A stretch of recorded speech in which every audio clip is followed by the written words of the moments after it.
Hey y'all, how are you doing? I'm great. Thank you so much for asking. It's me, Kim, and I'm back for another video so soon and on the weekend. We have to entertain ourselves while the people are watching sports ball. But also, I just have a lot of thoughts about the election and I'm trying to get them out as quickly as possible. So I'm here. Oh, here we go. Oh, but before we can really, well, I could get into it sooner, but before I really get into it, what I will do is plug the merch. Oh, I don't have pants on, so how can I plug the merch? Wait, wait, I might just hide one of these layers. Okay, okay, now I can do it. This is the Miss Andre Isn't Real. Miss Andre Isn't Real t-shirt from shopknf.com. My least favorite thing in the world is working with sponsors and going back and forth with them and having them tell me I read the ad wrong. So I don't do that. I've tried it. I go back and forth. I try it. I don't try it. I try it. I hate it. I hate it. I hate it. So grab some merch. Adorable. If you have a problem with my t shirt, don't blame me. Blame the patriarchy. But there's also ban bigotry, not books, and the typical stuff Black girls deserve love stories and the are y'all okay? I haven't said are y'all okay in a long time because are y'all okay? Clearly not. That's shopknf.com. I will make sure to link it after I get off of here. Hi, guys. Let me just see what's going on in the comments.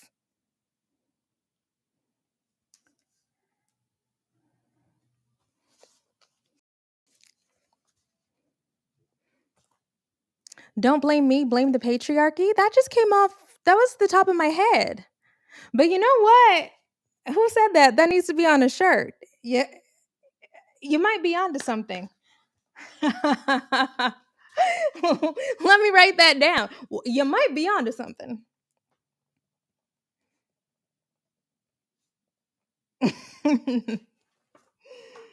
What else? We are here today to play the blame game. Hope you're doing great. Hope you're doing well. Happy Saturday.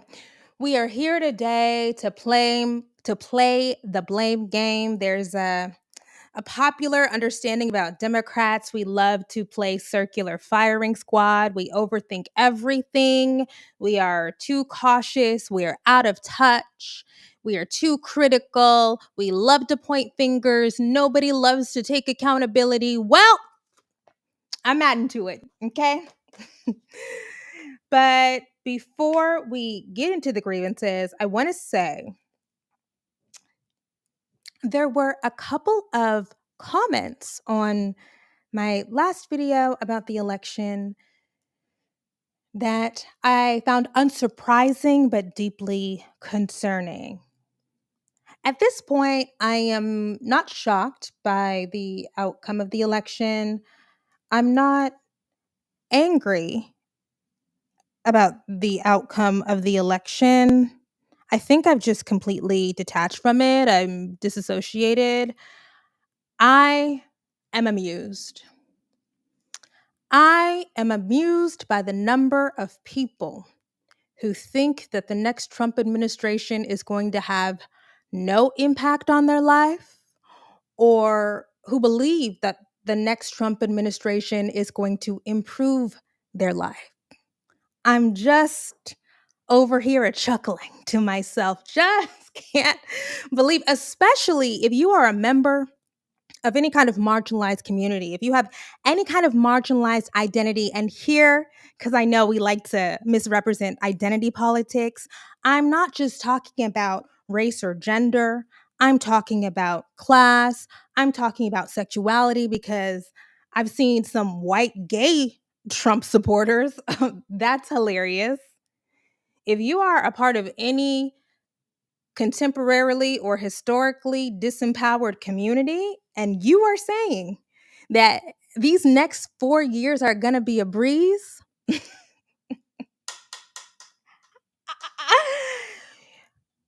you vastly overestimate your ability to resist what's coming. I think people in general have dramatically misunderstood what is around the corner and their ability to fight back against it. I have tried over the last couple of months to not do too much fear mongering because, one, I don't think that fear mongering works. Two, I respect that the people who come here are adults. You have the ability, the capacity, the right to make your own choices, your own decisions, but especially for those young people, y'all don't have no money, y'all don't have no community. And you think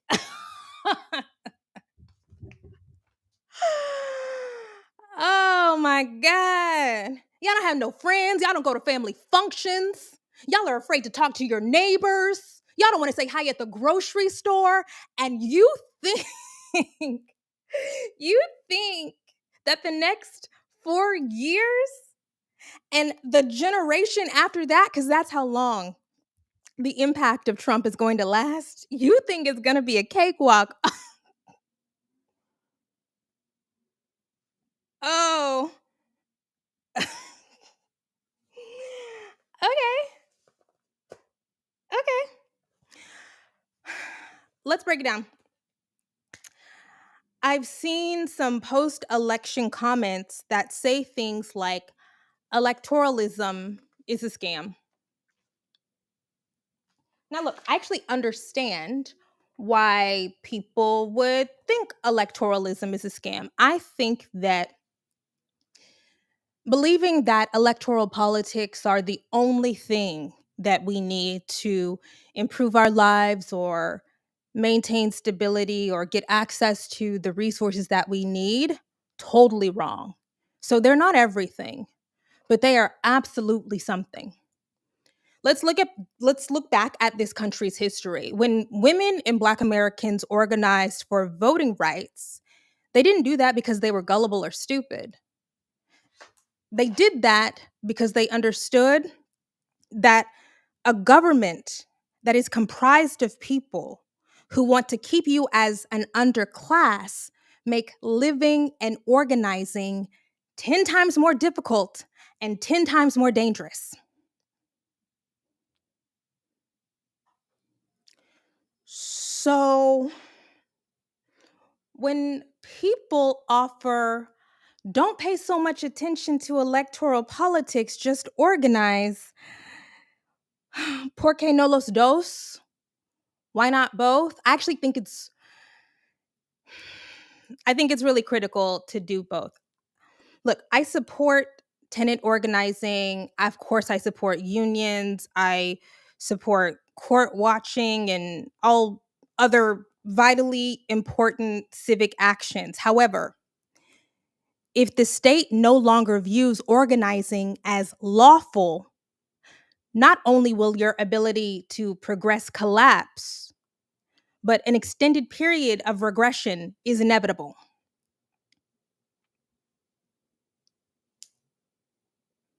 Y'all are talking about progress? Y'all are talking about progress? I'm talking about backsliding 40 years.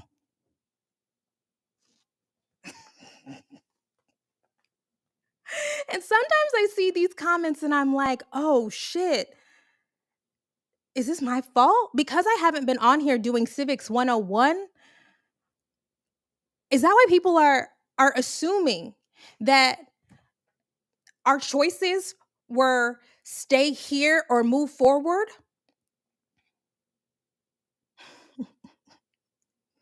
No. The choices were not stay here or move forward.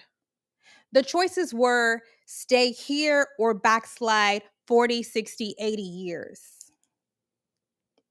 And now that the election is over, it's time for the fear mongering.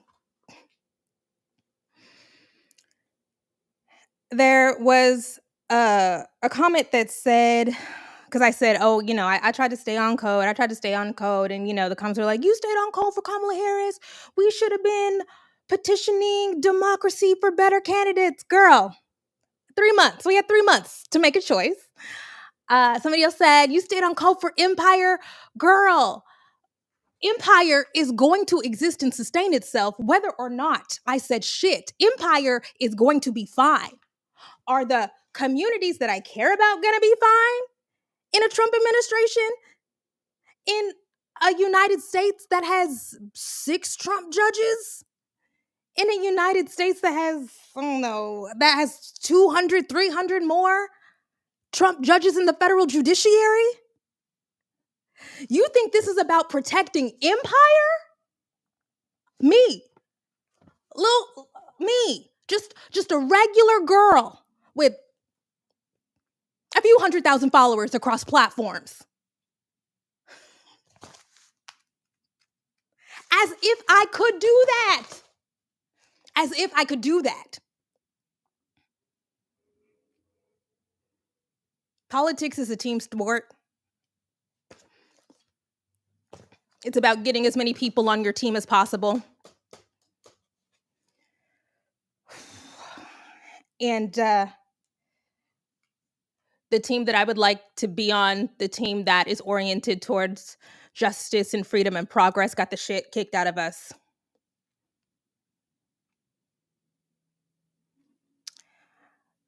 Donald Trump's courts are going to shape the future of civil rights for the next 40 or 50 years.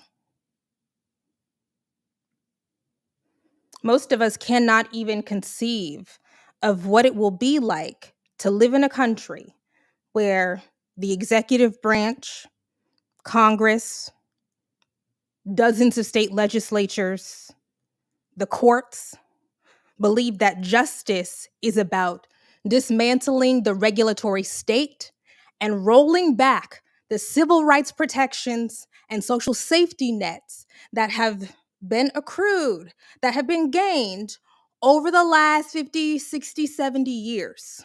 Because we have never lived in that. Not full scale, not as aggressively as it's going to be. We haven't. We don't know.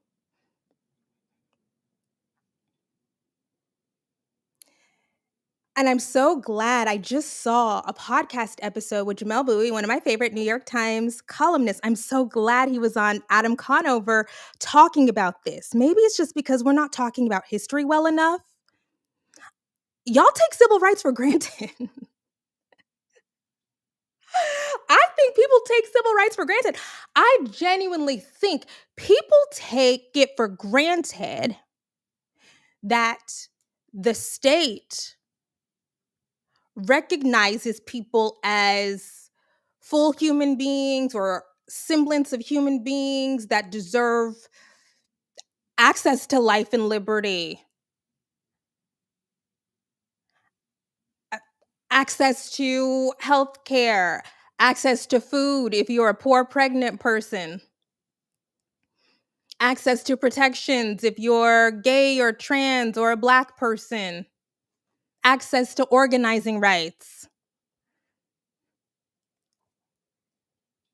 access to legal protections if you are unmarried and decide to have a child or adopt a child. Like, access to civil or legal protections if you're gay and decide to have a child or adopt a y'all. It's been less than 100 years where that has been the case. So there are 50 different examples of this that I could talk about. But since I mentioned Elon Musk in my last stream, and people are like, you're lying. I actually think that to illustrate this, we can talk about labor rights a little bit.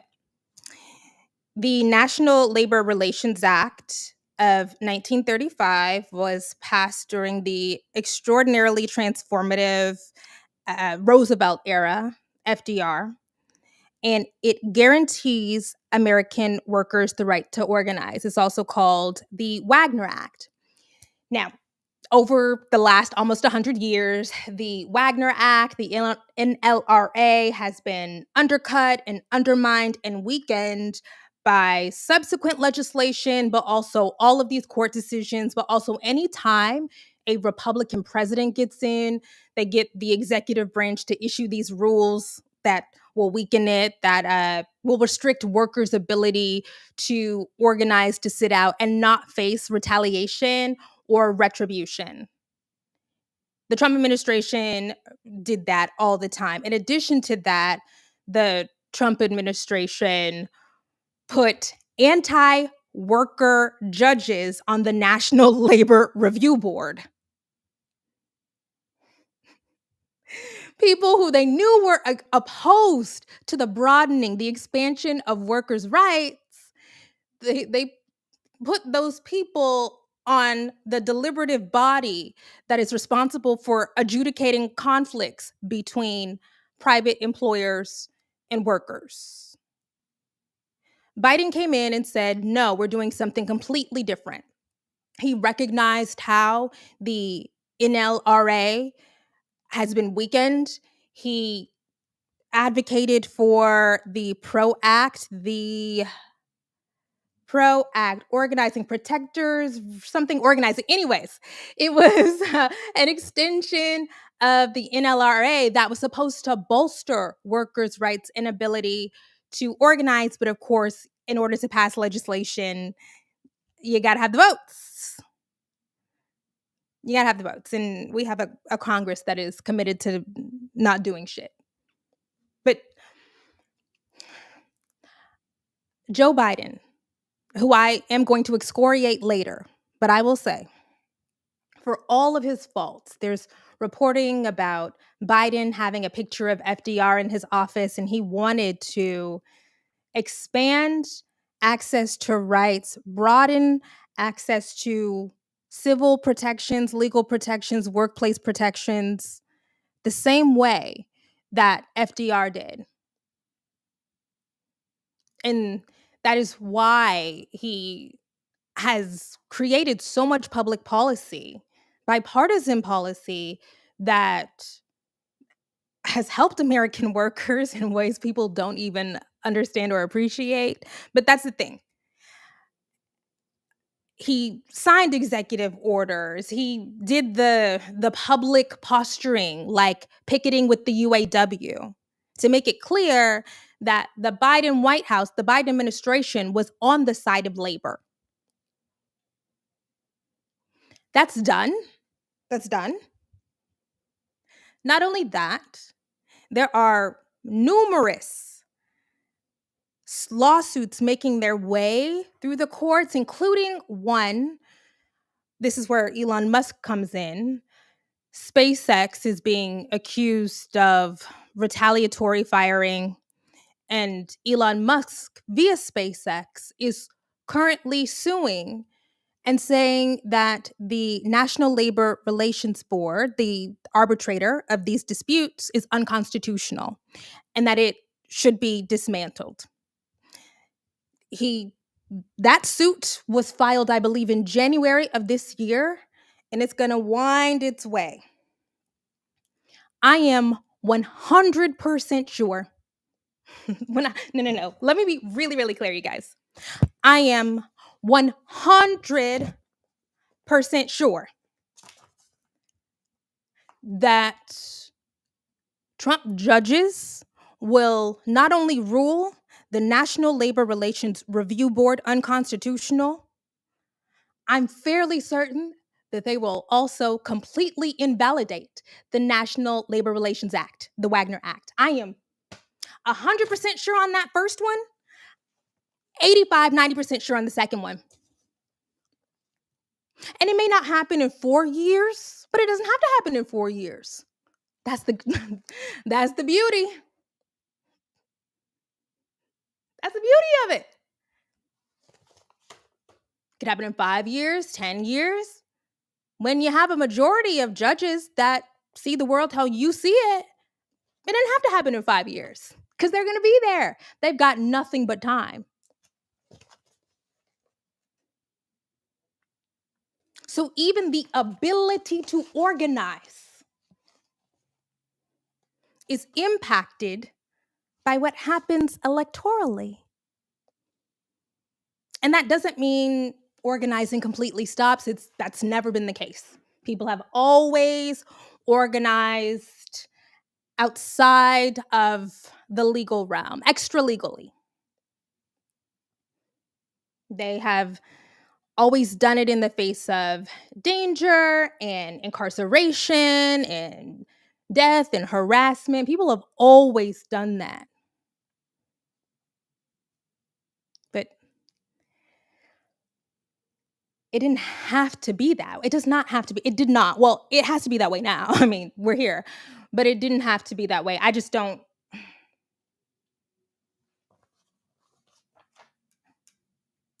Hmm.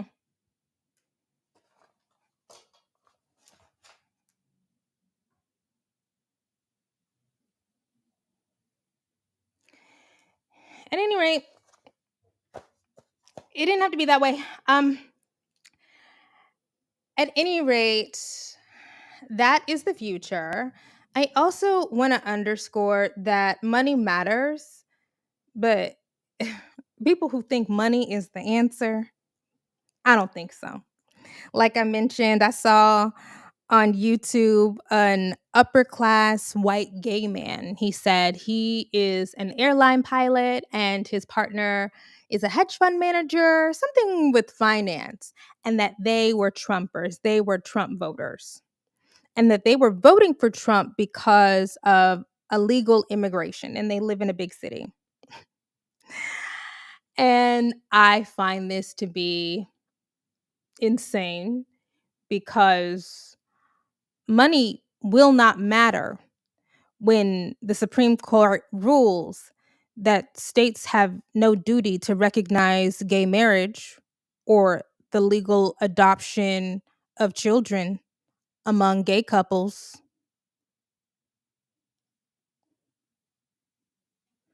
Okay, yeah, pocketbook issues, the economy, illegal immigration. When you can't travel out of state with your adopted children as a gay person, money ain't gone. But nobody cares. Nobody thinks about these things.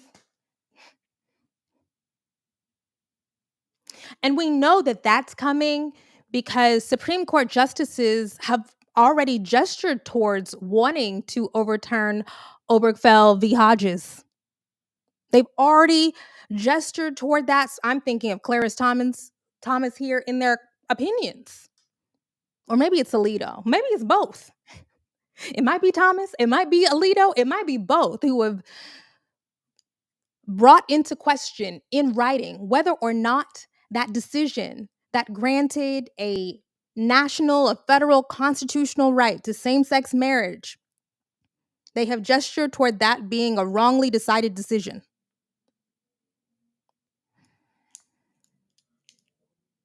Y'all think the racial income and wealth gaps are bad now?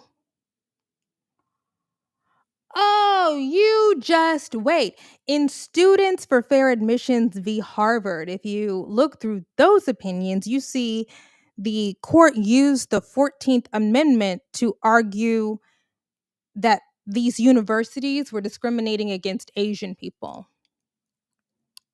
A Reconstruction Amendment. The Reconstruction Amendment that was created to protect formerly enslaved people was used to bolster the position of people who have no connection to chattel slavery.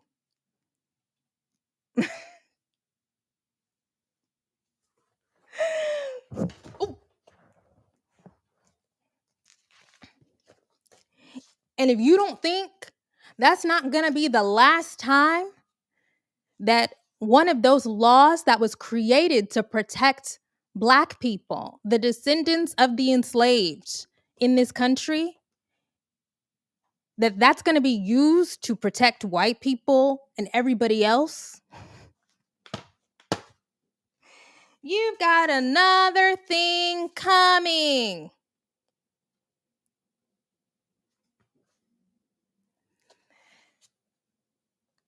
The textualists, the originalists, completely misreading those laws, those decisions in context is going to create a United States where it just becomes much, much, much more difficult for non white people generally, but Black people in particular, to get a strong foothold in the economy, but also to rise up. After they finish destroying labor unions and all of the programs that have helped Black people rise up, including business loans, scholarships, internships, government contracts, we are going to see significant downward mobility. Of course, the criticism is, well, that stuff only helped a small number of Black people. Real. I hear you, William Julius Wilson. Real.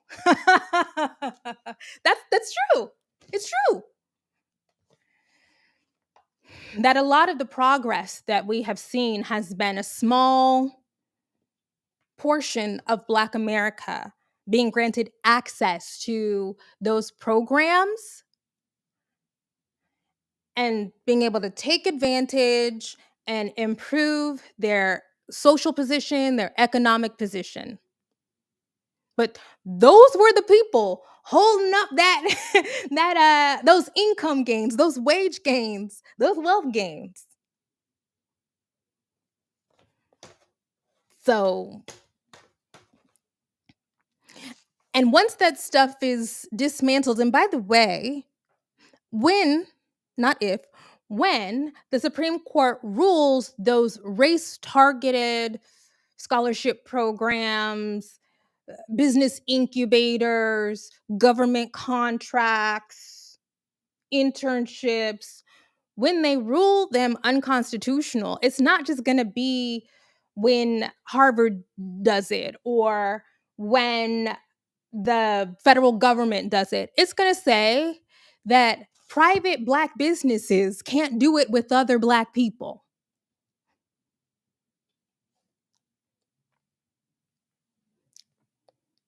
That's a central part of civil rights legislation from the 60s.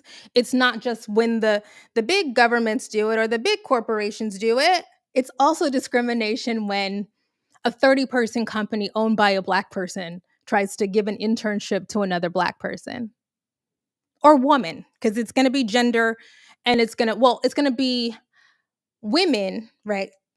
Destroying all the stuff targeted at women, Title IX. And also all of the racial stuff. Illegal. But corporations are people, and corporations can express their speech through political donating, according to the Supreme Court.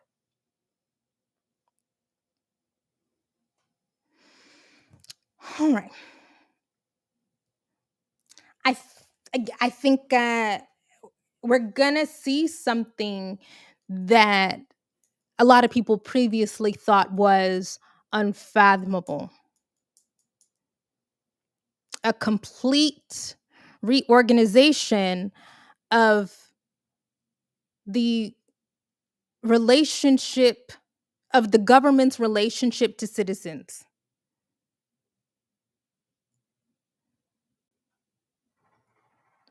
An upending of what we have known to be true. And the other thing I think is just, I genuinely think that Black Republicans today are dumber than Black Republicans in the past. I think, maybe I shouldn't say dumber. I think they are, yeah, dumber. Understudied. They have just poor analytical skills, poor comprehension skills. Y'all let Byron Donald sit up there and say, we talk about segregation, but the Black family was together. Y'all let those black conservatives sit up and say that black America was better or stronger before civil rights. And when I'm thinking of civil rights, I'm thinking of the long civil rights movement. Shout out to my favorite professor, Dr. Evelyn Brooks Higginbotham, who taught me. I'm talking about starting from 1940s onward.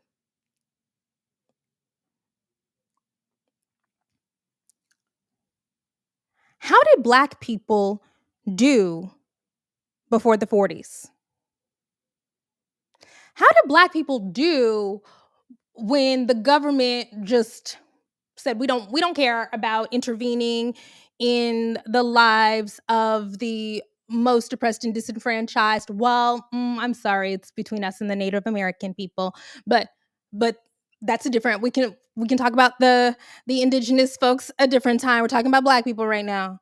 How did black people do in the United States from the Reconstruction era, which is the post Reconstruction era starts in 1880 to 1940 when we were left alone?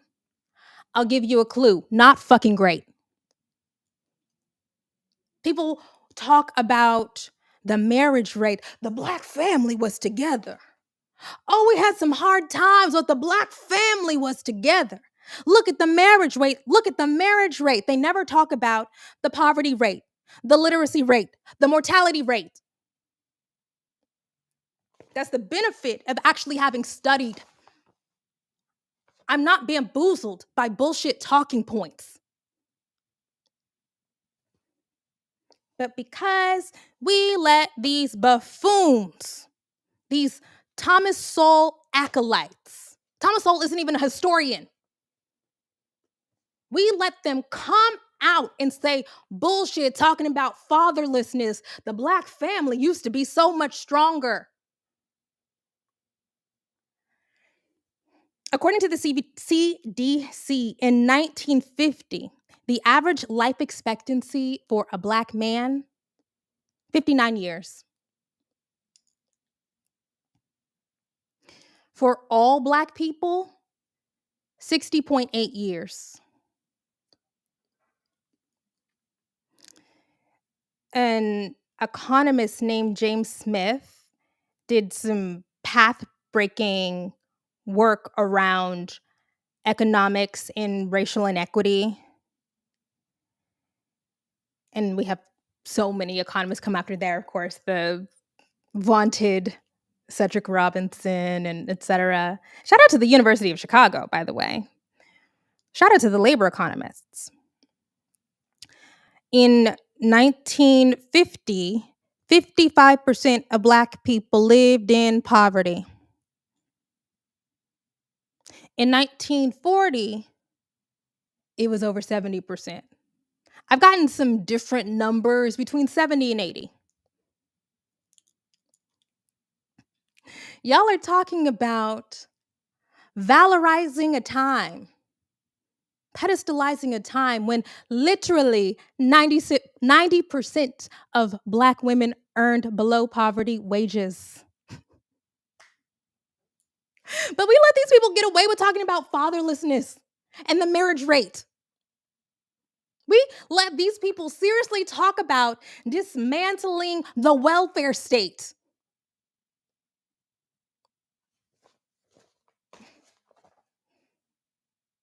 But we gonna see. We fucked around and found out.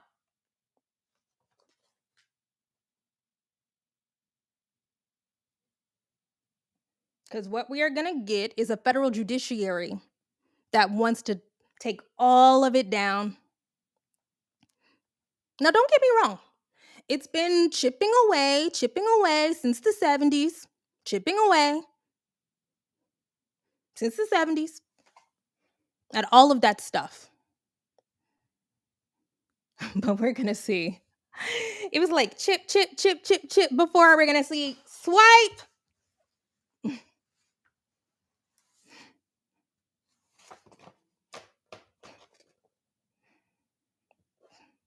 Mm.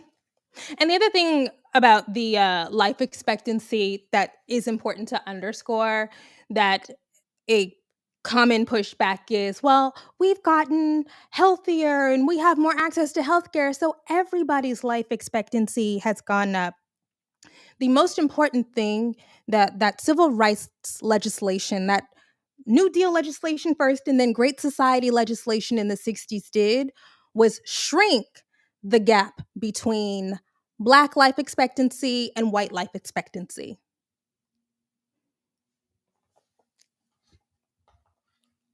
And do you know what's happening to that gap now? It's already happening.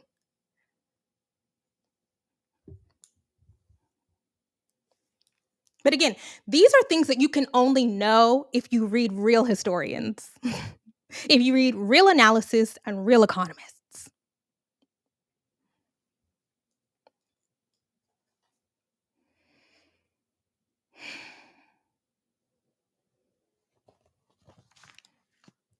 Things can and should improve. But I think we've really been fucked by a widespread ignorance of how dramatically things can regress. And that is my not so rosy prognostication about the future of the United States.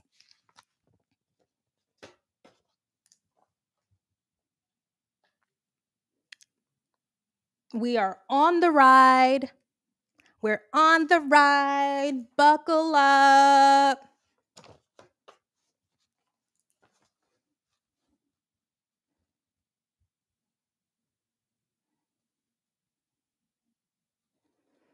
At any rate, I jokingly talk a lot about my toxic Black excellence parents because I've been thinking about it a lot because I've been having existential dread about what a Trump administration could bring. And I realize that my toxic Black excellence parents, two Black people born in poverty in the segregated South, who in their lifetimes went from impoverished. I told you, my mom said she used to not want to get out of bed at night to go to the bathroom because she was afraid that she would step on a rat. My father's father abandoned his family with 9 kids. They went from impoverished Black children living in the segregated South to upper middle class Black professionals because they were lucky enough to come of age in the time when the United States said, hey, you are smart and disciplined and ambitious.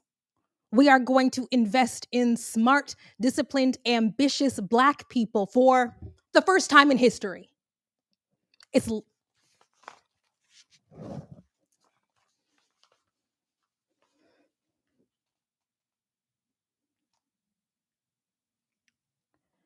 And so my relationship to racial politics has always come from an understanding that everybody deserves that opportunity.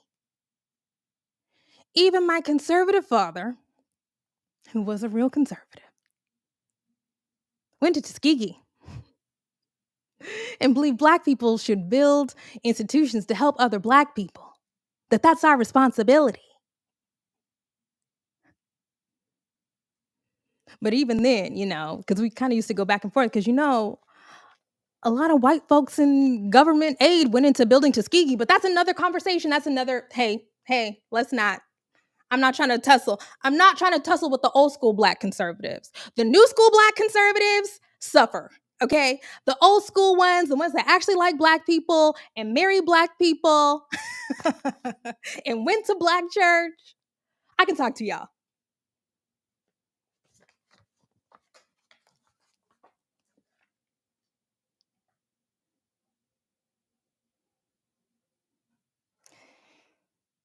Anyway, now that I have sufficiently bummed y'all out, we are here to air grievances. We're here to talk about what the fuck went wrong.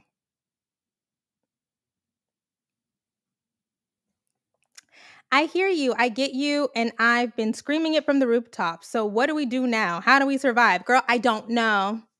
I will let you know when I know. I really don't know. I will tell you. I will tell you guys. Yesterday or the day before was the first time I have ever thought seriously about moving my primary residence. This is the first time I ever thought, oh, maybe I should have a primary residence in California and hold on to this, but really live there just in case some shit pops off. First time. Because you know, I'm a die hard. I am Oklahoma, Texas, do or die forever. That's me. Love to be around my family.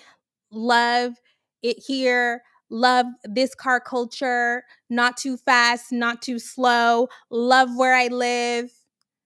The first time in history I've ever thought, ooh, oh, it might be, it might be time.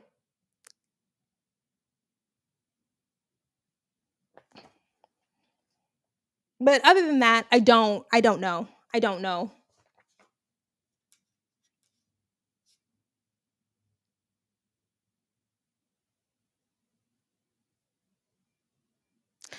Anyways, we're gonna go through a series of clips where people I think are smart articulate grievances that I have with the Democratic Party and Joe Biden.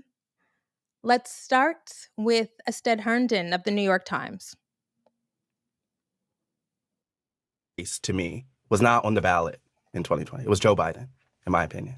Like Joe Biden's refusal to do what he implied he would do in 2020 and transition to a different type of generation, allow Democrats to have a broader conversation about change, allow Democrats to be freed from the status quo is not what happened. I think it would be easier for me to say that Donald Trump completed this mass realignment among the working class if we had a universe where the Democrats had a primary, where the Democrats nominated a candidate that was based around some set of ideas, and it was not tied to this administration so clearly and the status quo.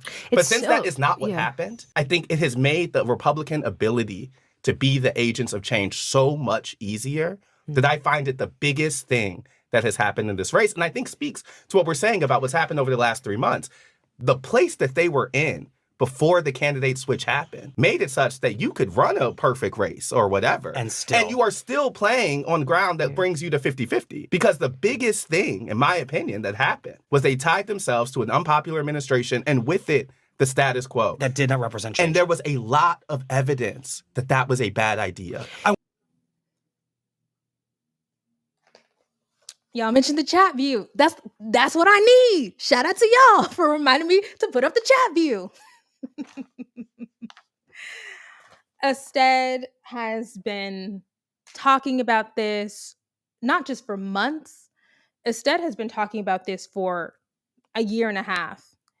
And I meant to send him an email. Maybe I will. I meant to send him, and I think her name is Maya King, somebody else at the New York Times, an email. Let me write that down because you not be forgetting. I'm neurodivergent.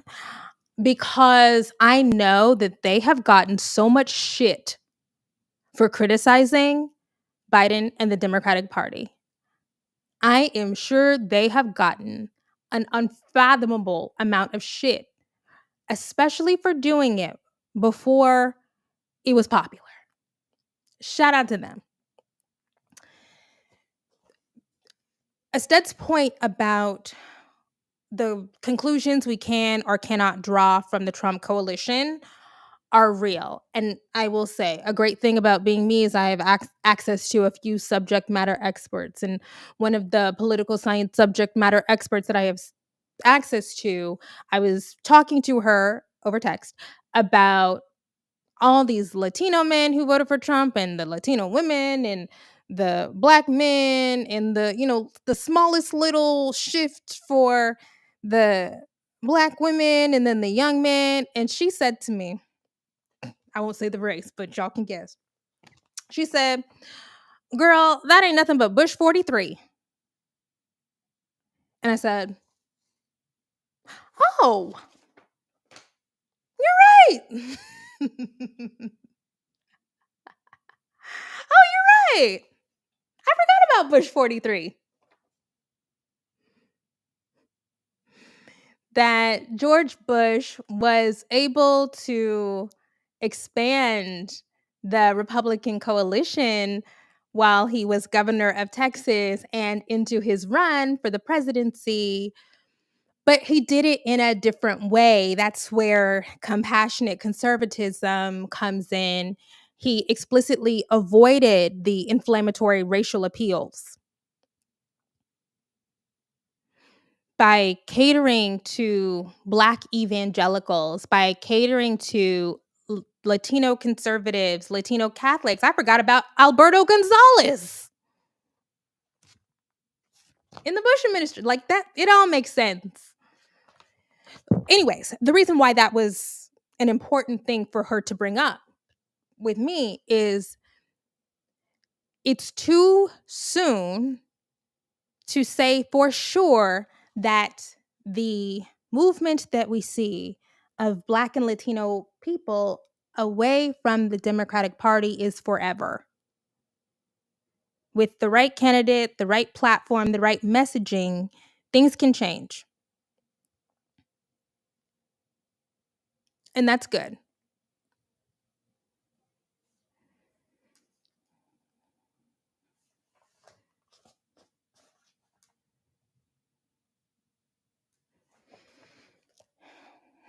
Ested said the run up is coming to an end and he would have more time for interviews. Good. I like him. Hey, the truth tell. Oh, okay. Sorry. Let me not get caught up in this. In my opinion, one of the worst things that have come out of this election cycle is the Democratic Party becoming the data deniers. I thought we were the smart people. I thought we were the institution builders and trusters. The proliferation of people getting poll after poll after poll, model after model after model, and just saying that's not right, that's not true, has been so disturbing to me.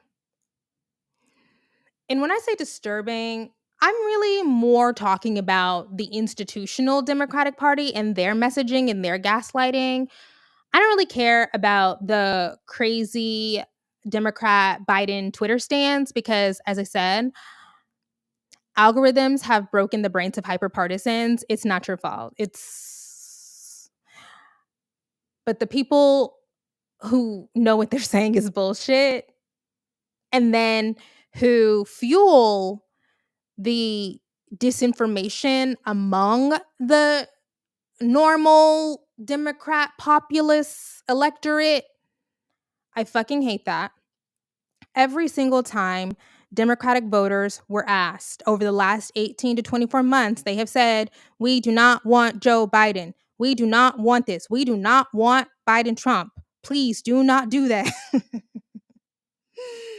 Democrat voters have basically been pleading, please, anybody else.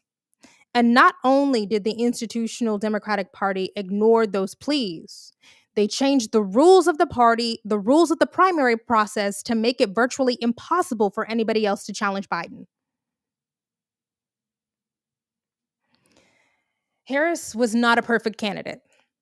I believe she was deeply flawed in a number of ways. But she also had an anchor around her neck because she was tied to an incredibly unpopular president and an incredibly unpopular presidency. Now, we do have to talk about some of that Harris stuff. My good friend Niles, hi Niles, One of my faves, Niles, just sent me in the Instagram DMs a link to a story about how Democrats begged Kamala Harris not to campaign with Liz Cheney. And I believe that because I was disgusted by the Cheney campaigning. Just a complete miscalculation there. Just crazy. But she was doing her best to cobble together what she thought would be a winning electoral coalition because the Democratic Party was so badly damaged.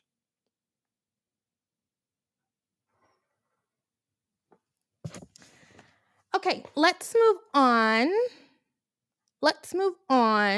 This is Pod Save America.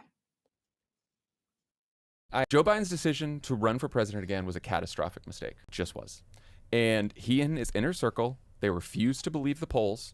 They refused to believe he was unpopular. They refused to acknowledge until very late that anyone could be upset about inflation. And they just kept telling us that his presidency was historic and it was the greatest economy ever. We just heard him again say that it's the greatest economy ever. Clearly, 70, 80% of voters don't believe that. They don't believe that about their own personal financial situation, but they just keep telling us that.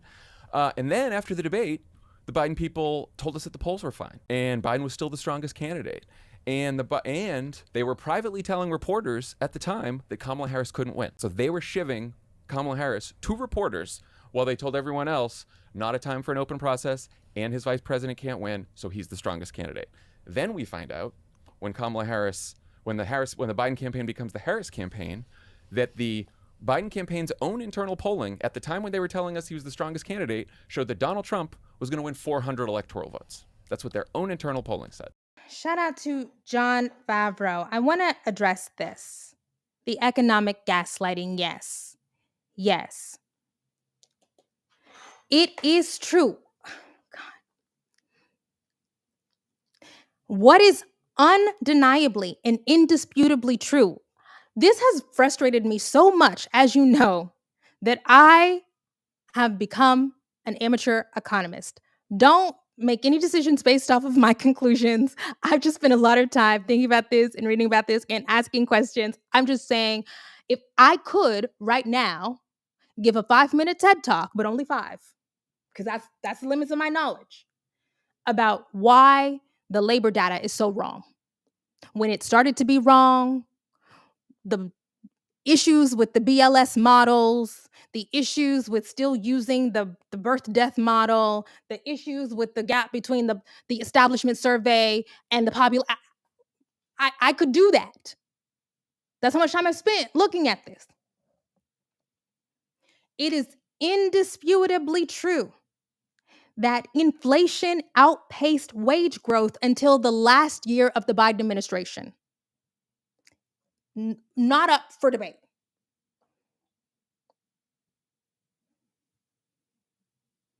It is indisputably true that Americans are experiencing record consumer debt, a disturbingly low personal savings rate. It's also indisputably, what is indisputably true is that a lot of those jobs that have been reported on non-farm payrolls are jobs created by the federal government, which is fine. We love a government job, via the Inflation Reduction Act, the CHIPS Act. What is the other one? Build Back Better. That private sector payrolls, if you look at JOLTS, if you look at the ADP payroll data, they're not catastrophically bad, but they're super mediocre. And those key indicators of labor market strength, which are the quits rate, I think I just saw the quits rate is the lowest that it's been since the beginning of 2021. Now, I think we might be seeing hiring pick up a little bit. Thank you for validating our feelings. Of course. I think that in the last payroll numbers, we were seeing the JOLTS number, we were seeing hiring pick up a little bit. So that's good. That's good. But I mean, over 200,000 continuing claims for months on end. That's continuing claims is unemployment insurance. We see that what is it? The U3 is the full-time employment and U6 is part-time employment? Or is it the opposite way? U6 and U3? Y'all let me know. I'm sure there's some real economists in here. Y'all are smart. But people are expressing in the BLS data that they want to be working more.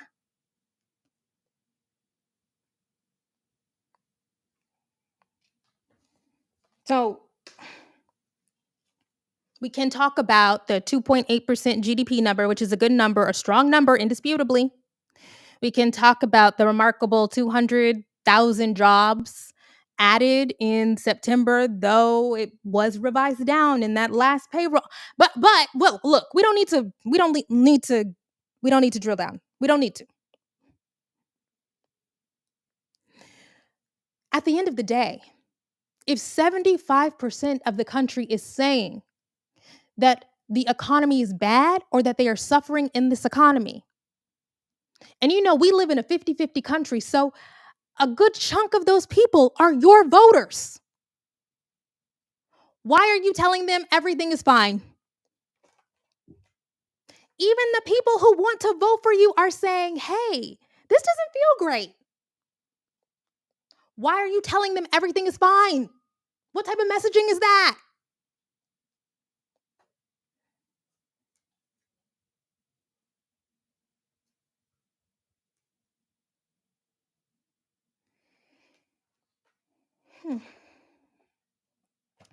Anyways, I think that Harris and Biden going on and on about the economy is great. You sound fucking nuts. You sound nuts.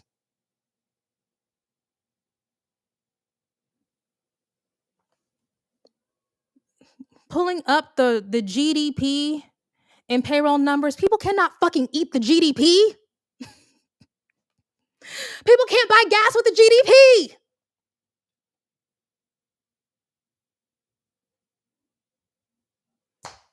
It's just annoying.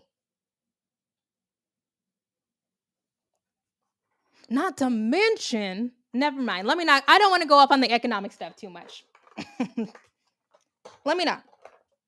Okay. We also had Favreau saying things there that make perfect sense to me that are in high rent, yeah. That the Biden campaigns, their internal polling predicted that Trump would win the Electoral College with 400 votes. That's what their own data said. Additionally, that reminded me of this. This is an article from The New Yorker, as you can see, from August. At an event on the sidelines, Chauncey McLean, the president of Future Forward, the main outside spending group backing Harris's presidential bid, warned against complacency. The group's in-house opinion survey, McLean said, were much less rosy than the public polls, and he cautioned that Democrats face very close races in critical states. But McLean left little doubt that the outlook had improved, noting that before Biden dropped out, the group had concluded that his chance of winning was in the single digits.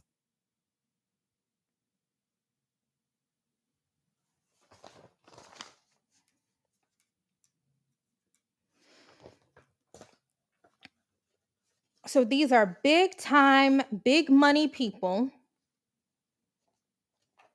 We have the internals showing it. We have the big time, big money people showing it. Now, here's a question. Do you believe that all of those people who came out to tell us that we were crazy about saying that Joe Biden should get out of the race, do you think that those people didn't see those numbers?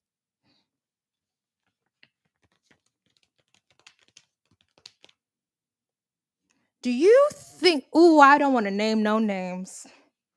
I'm trying to be more diplomatic. I'm not going to name names. But do you think those people who went on the Sunday shows or cable news or who wrote op-eds in mainstream media hadn't seen those numbers? Because I don't.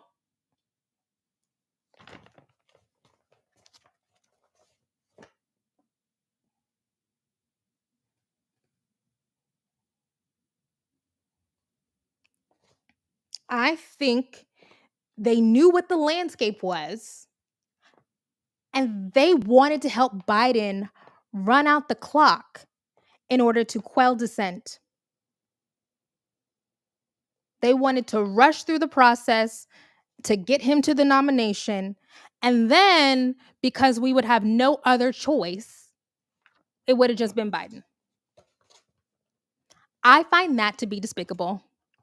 Truly.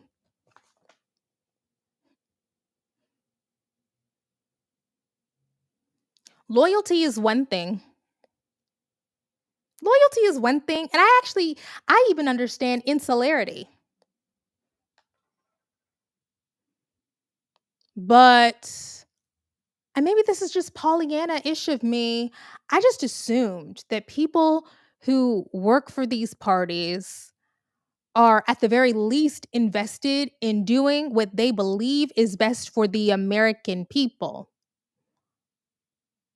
They don't care about winning. In order to stay in Biden's good graces, you were going to force us to go down with this ship. Again, I'm not sure what conclusion to draw from that. It does make me think y'all don't really think Donald Trump is an existential threat. If you put loyalty to Biden over the potential that we could get somebody else who might be able to win, it makes me think somebody is lying. Somebody's lying. And I will say it again and again. That is why I respect Pelosi, because I know she wasn't lying. She put her reputation and her relationships at risk.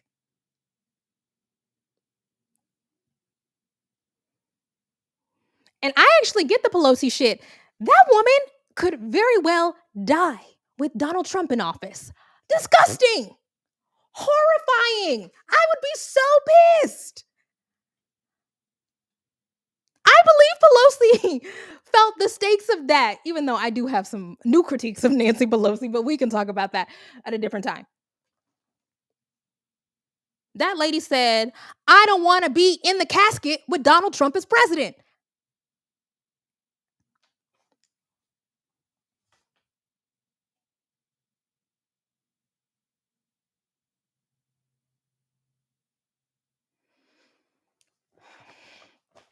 Anyways, I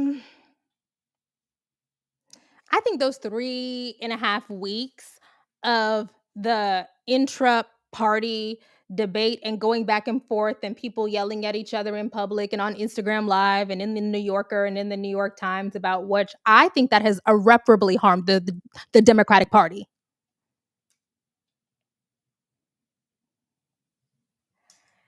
They're out of touch, or the deep state wanted Trump in to reset the world order, let him do the dirty work. I am going to read that, but reading a super chat is not an endorsement. I'm not inclined to conspiracy theories. That's just not how I'm oriented. Those weeks of Democratic Party infighting, sniping, you're a fucking stupid. People call me a mammy for saying Joe Biden needed to get out. People call me a coon. Black people. You're just privileged. I guess you just don't know what it's like to be a regular person. So much is on the... What are y'all talking about? What are y'all talking about? You're saying this to protect a half-dead man. It was just a very weird time. It was just a very fucking strange time. Y'all bringing out all the racial attacks to defend Joe Biden. Racial jungle Joe Biden. All my best friends are segregationist Joe Biden. Like, I was just like, what's going on?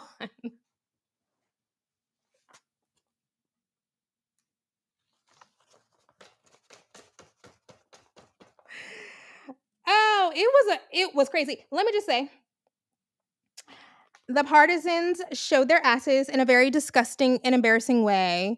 And I will support Democrats. I might donate to them individually. I will never give $1 to the DNC. I will never.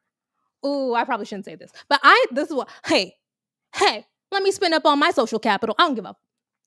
I give a little bit of a fuck. I won't go too far. I don't care if I don't get invited to the fundraisers. I don't care if I don't get invited to the parties. Leave me off the list. I am never donating $1 to the DNC unless there is some drastic change.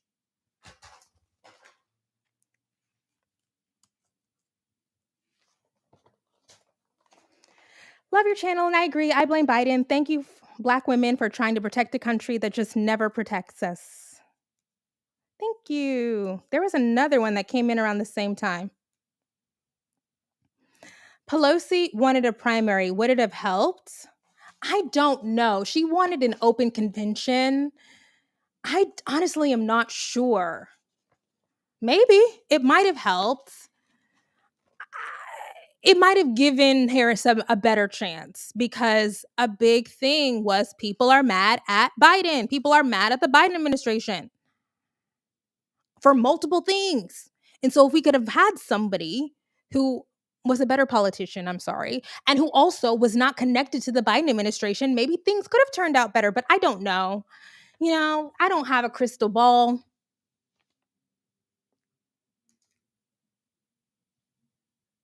I don't know.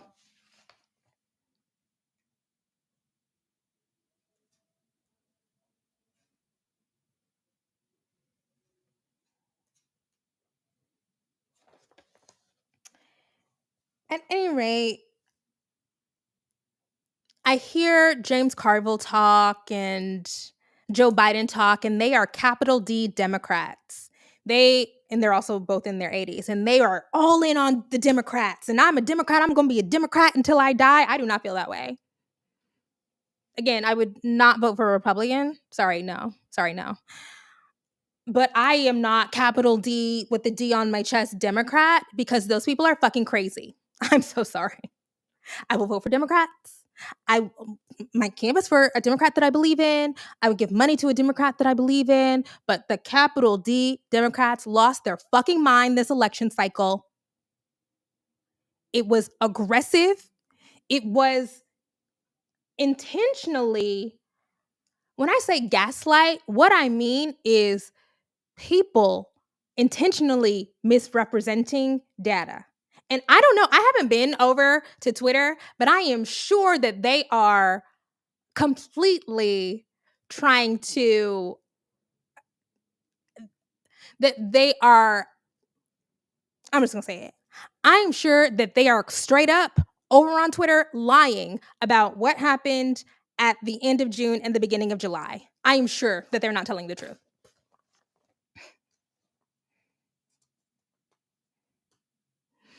And the reason why this stuff bothers me so much is because I believe that if we are given the option of two parties, that this is the party that gets me and the people I care about and disenfranchised communities and disempowered communities, that if it's a binary, that is the party that gets those people closer to any goal that they might have, to any goal that I might have, to any world that I would want to see. But in order to get the support you need, you have to engender trust. And the way that those people from the top on down, that they spit in the faces of the people that they needed to vote for them, Joe Biden won 2020 with record youth turnout. Why would you spit in the faces of a core part of the Democratic Party base?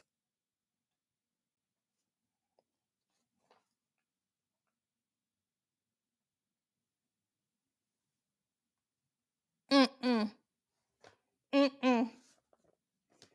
And I kind of feel bad about that because there's a lot of black people over there. There's a lot of black people over there. And so I do feel conflicted about it. If it was all white men leading the Democratic Party, I would probably even go harder. But I get it. But still, all people need to go. I'm just sorry. Sorry. Like,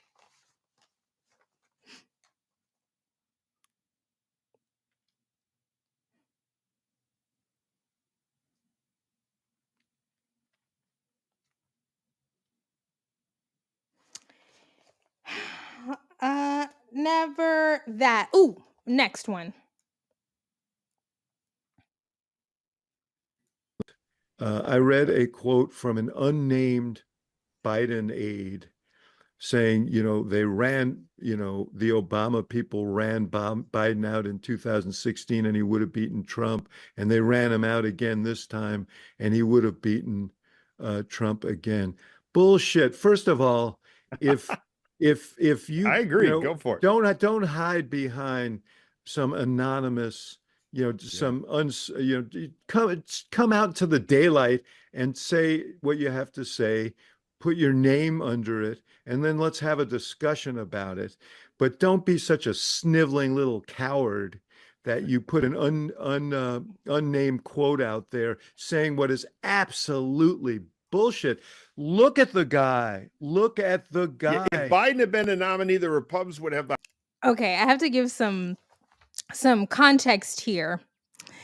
That's David Axelrod, campaign manager for Barack Obama during his Senate race, and I believe the 2008 Barack Obama campaign. I'm not sure if he was campaign manager in 2012, but the world-changing Barack Obama campaign in 2008, Axelrod was the mastermind. I listened to him because, I don't know, he's just, I mean, I do know, I just like people who I know for sure are not bought and paid for by the current DNC.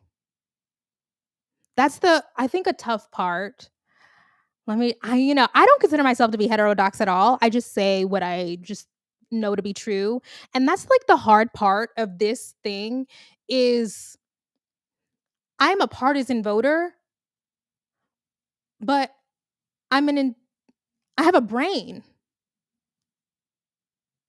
I just think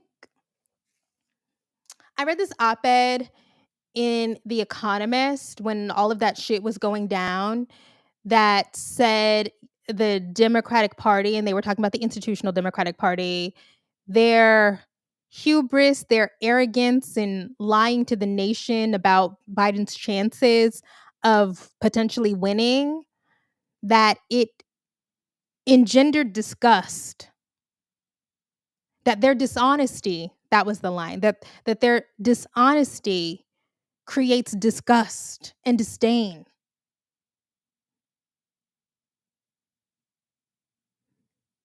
And I think people just want to feel like you recognize that we're all smart people.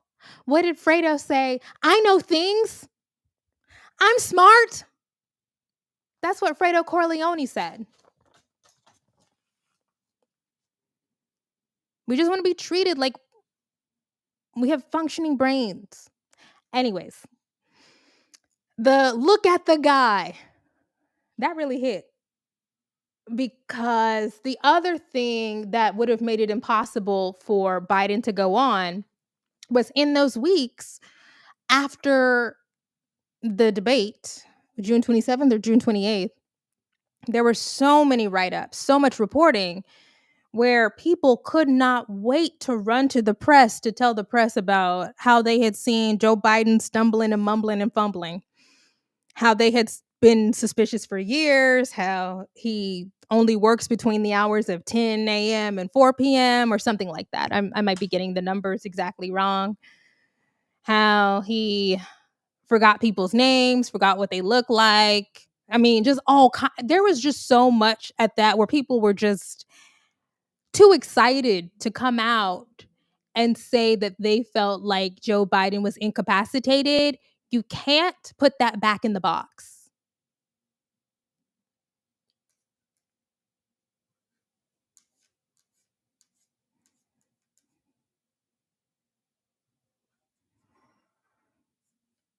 Yeah, I mean, Well, it could I- is in.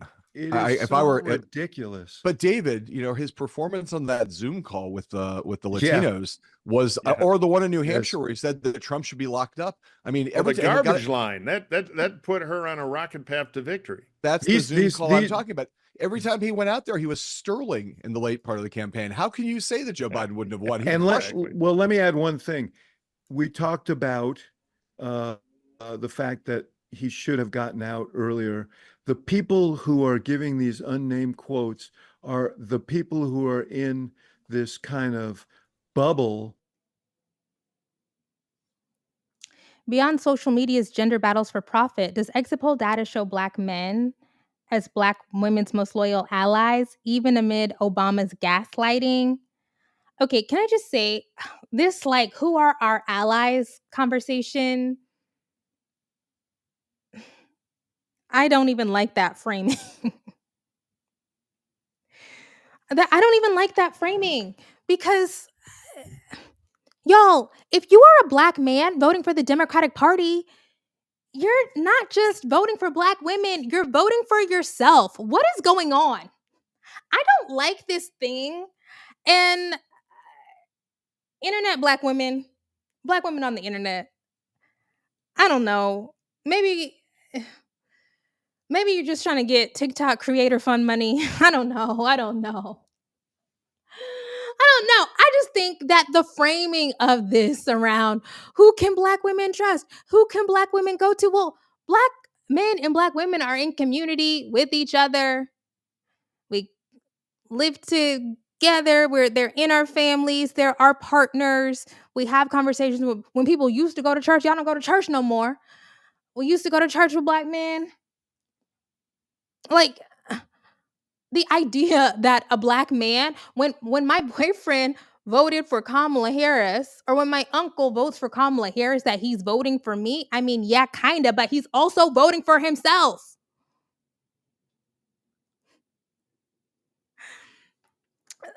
An annoying thing about this is Black people, again, are not stupid. Because of our history in the United States, we have a different relationship to the federal government. Because of our history in the United States, Black people believe that the federal government can do things to improve our lives. Now, as we move further away from that period, let me not go up on my Black American history, okay? We'll come back to Axelrod. Again, shout out to the African American Studies Department. The period of rapidly improving life outcomes and life trajectory for Black people is between 1940 and 1980 in the United States. Things got better very rapidly. A rapid decline in the poverty rate, rapid increase in literacy rate, rapid increase in mortality, rapid wage gains, more people being able to go to higher education, more people, so that means more Black professionals. But also, even for the working class. And I know, because they're saying the Great Society destroyed the Black. That's actually not what happened. With the manufacturing stuff is more complicated than that. But things really start to go bad again in the early 80s for Black people, like rapidly. Well, in the mid 70s into the 80s is when things really start to turn for the majority of Black people. There's a small slice of Black people who were able to rapidly ascend, but then Shout out to William Julius Wilson. There is divestment from the urban centers where most Black people live. And so the people who were not able to take advantage of that period of incredible opportunity, they start to languish where they are. But still, there's a recognition from Black people because of the New Deal, because of the Great Society, because of sending the troops into the South to desegregate schools, the president doing that, because of these things coming out of the executive branch and from the Supreme Court, from the courts, that have intentionally expanded the rights of Black people as citizens, as consumers, as parents, as workers. All of these things that are coming from the high courts, Black people, because we're not stupid, recognize, oh, well, the federal government and the courts are the entities that actually feel like they have a responsibility to validate my humanity. They demonstrate themselves to have much more of a responsibility of fidelity to validating my rights.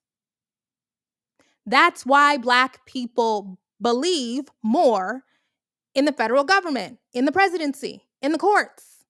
We just have a different relationship to that than other people who don't have that history.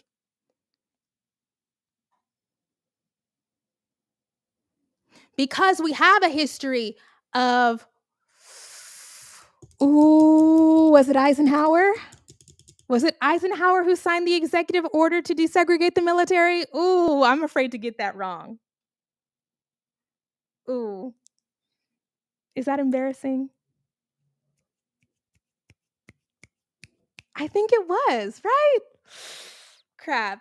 Oh no, I'm embarrassed. Anyways, because we have a history of presidents signing executive orders to desegregate the military and federal jobs, and we have a history of governors signing executive orders to force private employers to desegregate, because affirmative action starts in the executive branch of the government.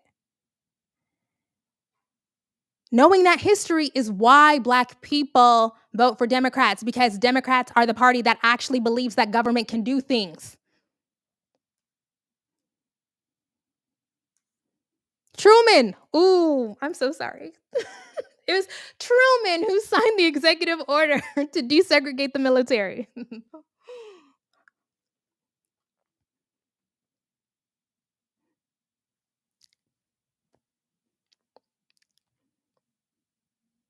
It's not.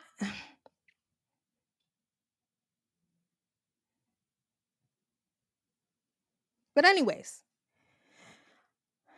that is what it is. But also, as we get further and further away from that history, people feel like, and I've seen historian Leah Wright-Rigueur say this. Shout out to Leah Wright-Rigueur. Shout out to you, girl.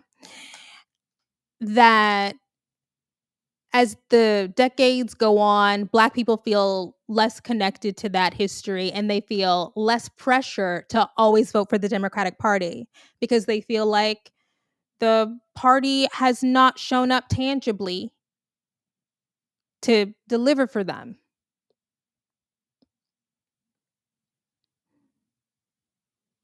But also because Black people experience what political scientists would say was Michael Dawson. What Michael Dawson articulated as linked fate, the idea that our futures are tied together. There is a pressure to move as a group. But now Black people don't feel that. And I actually think there's legitimate reasons why a lot of Black people don't feel that. Because y'all don't go to church no more. No, I'm just kidding. I don't go to church no more. No, but like our social bonds are becoming increasingly fragmented. Our communal bonds are becoming fragmented. Y'all don't go to picnics no more. Y'all don't plan cookouts. Y'all don't go to the family reunion.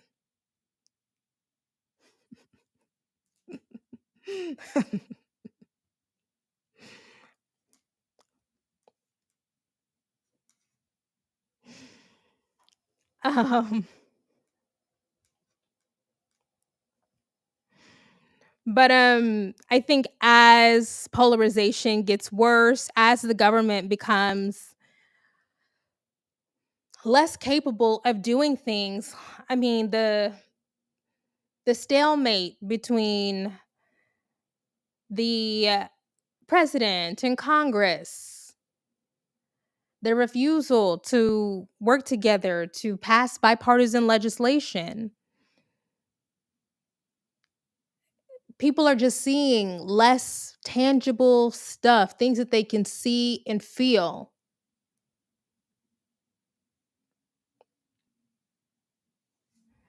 We're just going to get less and less of it. And I think we showed up, we did our part. The Blame Lives with America. You and Mademoiselle Hooks taught me a word. I'm going to assume that means Mademoiselle. Taught me a word, misogynoir. Yeah, I mean, I'm not blaming Black people for this. The last thing that I'm going to say on this is that unfortunately, we are caught in a doom loop because we had the period from 40s, 50s, 60s, 70s. Yeah, even into the 70s because despite Nixon for all of his bullshit, there was some, let's not get into Nixon. Okay. 40s, 50s, 60s, 70s, there was stuff that tangibly improved the lives of Black people. And then, of course, there's a period of backlash where it gets chipped away until Reagan gets elected in 1980 and completely destroys that. Like the Reaganism and the new federalism is, oh, the government is not supposed to do all this stuff. The government needs to do less. We actually need to actively work to destroy the government's capacity to intervene in people's everyday lives. That's what happened in the Reagan era. And so they actively worked for 2 terms. Well, I guess 3 if we're talking about Reagan into Bush 1. They actively worked to destroy the federal government's capacity to provide services. I'm even thinking about the EEOC, right? Like that period, the 50s, 60s, 60s, 70s is the period where there's a federal commission to make sure that there's no workplace discrimination in the federal government, Anyways, so we have this extended period of time where conservatives come in and say the government should not be doing all this stuff, especially not for the niggas. No, I mean, we gotta keep it real. We gotta keep it real. We gotta keep it real. The 80s is the time where people say, oh, the Negroes are getting too much. And of course, there's some anti-feminist backlash a little bit as well, but women are still on the rise throughout the 80s. And so now we are still living and dealing with the consequences of 40 years of efforts to cripple the government's ability to help people meaningfully administer services. And the longer that we're here, the less people believe in the government's capacity to do things. People don't want to hear about Reaganomics. They don't want to hear about new federalism. It's not interesting. Is the government working for you or not? And we are going to experience an extended period of more crippling of the government's capacity to intervene in the lives of people who need it. And then we're going to have more disaffection, more disappointment, more mistrust.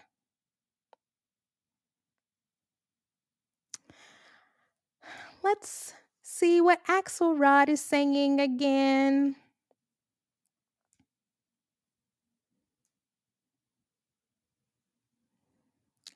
"1980 welfare queen, 2024 transgender illegal immigrants." Ooh, Peacemaker, you are right on. This undocumented immigrant thing is just welfare queen part 2. Oh, you are right on. Yeah. This is the new iteration of the welfare queen, because this is not just about people's hatred, disdain, disgust towards trans people. It's about, I am suffering. I am working hard. I am doing what I'm supposed to do.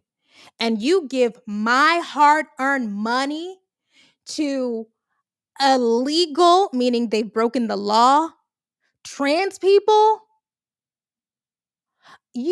I am doing what I'm supposed to do every day in my life. I pay taxes. I go to work. And inflation is kicking my ass. But y'all are using the money that I give the federal government to give to these law-breaking abominations. That's what it is. And it was fucking effective. That's the crazy part. Well, I guess it's not crazy, because we've been here before. I think I saw Axelrod say that the Donald Trump is for you, Kamala is for they, them ad is as effective as the Willie Horton ad for Bush 1. And I studied the Willie Horton ad in government classes in college. It's famous. I definitely think that this trans stuff is a real turning point, you guys. Seriously. When I said that trans is the new abortion, I mean it. I mean it. Even the way people demagogue around trans children and say, we have to protect the kids. We have to stop these people from brutalizing children, from terrorizing children. It's the same shit. It's the same shit. It's about the kids. We, populace, have to come between a parent and the child, the state. It's the state's responsibility to intervene on behalf of the child, because the parent is abusing the child. The parent is destroying the child and mutilating the child. It's our moral duty. Trans is the new abortion.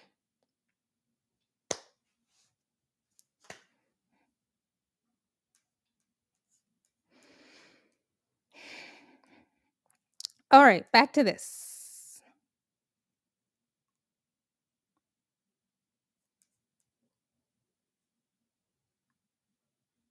I read a quote from an Let me unnamed go forward. Biden aide, and then forward that you put an unnamed quote out there saying what is absolutely bullshit. Look at the guy. Look at the guy. If Biden had been a nominee, the Republicans would have the House by 25 seats today. Yeah, I mean, Well, it could I- is if so I were- ridiculous. But David, his performance on that Zoom call with the Yeah. Latinos was, Yeah. or the one in New Yes. Hampshire where he said that Trump should be.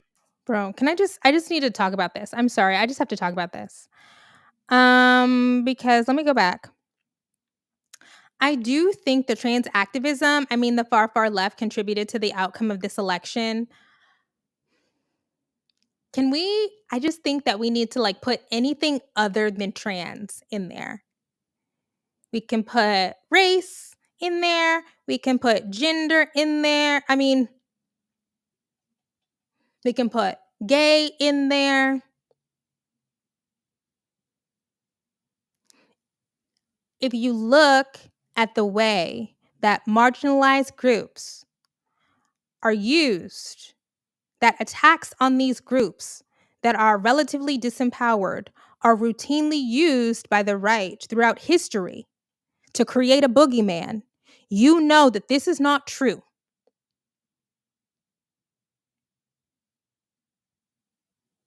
It doesn't matter. You know, this is going to be a cliche, okay?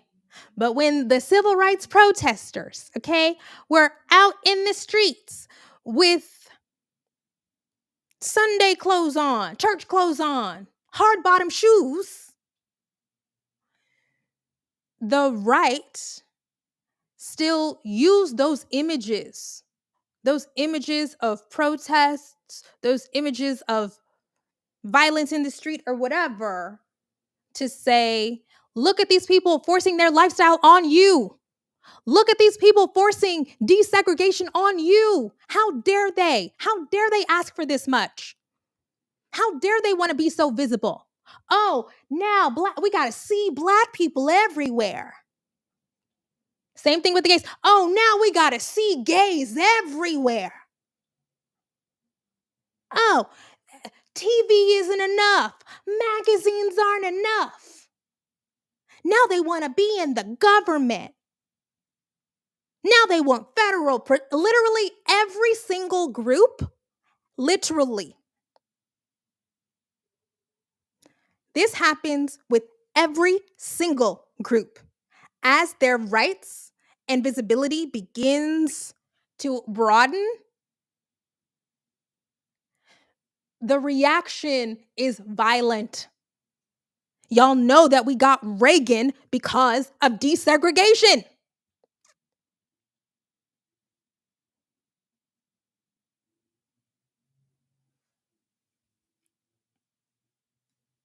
Well, desegregation and the women's movement, those two things together.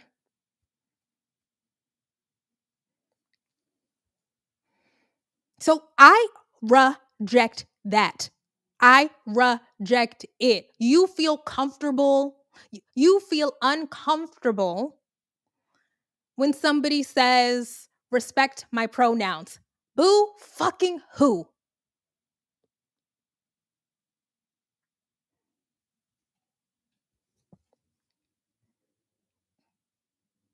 Well, I have to be honest. Okay, let me be honest. I do think that a part of the reason why Kamala lost is connected to that trans stuff and a negative reaction to it. However, I don't think that the people who advocate for trans people should feel bad about it for 1 second. So the honest response is, I do think that there is backlash, real backlash, electoral backlash, political backlash to people not wanting to have to see trans people and not wanting to have to talk about pronouns and gender and all of that, for sure. But do I blame the left, the far, far left? No, I don't. I just don't.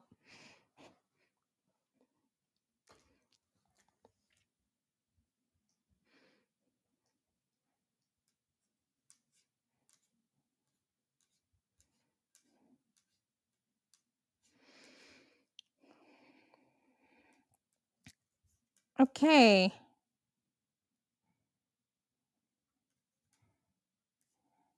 Locked up. I mean, Oh, the every time we got garbage line that put her on a rocket path to victory. that's the Zoom call I'm talking about. Every time he went out there, he was sterling in the late part of the campaign. How can you say that Joe Biden wouldn't have won? He And crushed. let me add one thing. We talked about the fact that he should have gotten out earlier. The people who are giving these unnamed quotes are the people who are in this kind of bubble of enablers that should have gone to him long ago and said, cash in your chips, boss. You'll be thought of more highly. Right. and Right. you'll Go- give your party a better chance to win. But they are all, holding hands in this circle of No, they were part of the denial. cover up. Yeah, so I just think I don't know what's going on with the Biden White House people, all of those people. And it's a bunch of old white people. The other thing is about Nancy Pelosi trying to urge Biden to reconsider staying in the race and literally telling him, get your former chief of staff on the phone. Let's go through the numbers. You're not seeing what I'm seeing. Okay, let's go through the numbers. Something is going on. Those people are lying to Biden. They're lying to each other.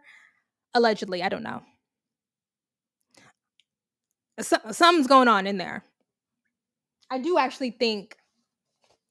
Now, can we talk about the cover up now? Because I actually do think that there's a real cover up.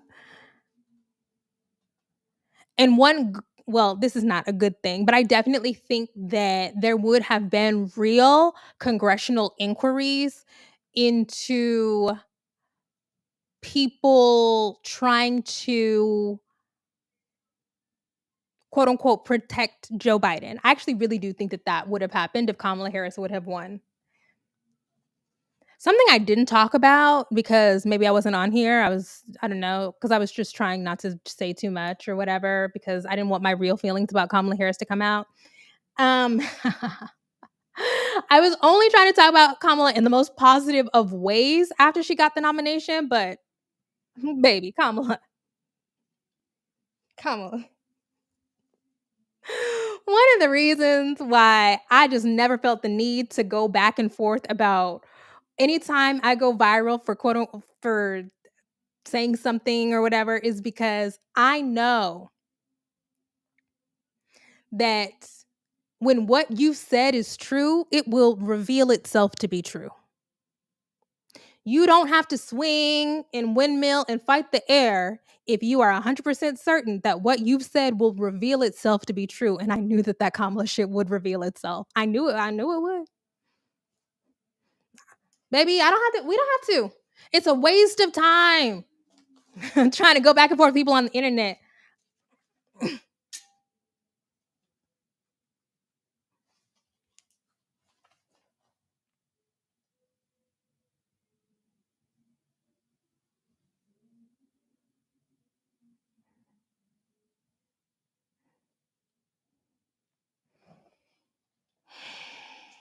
Anyways,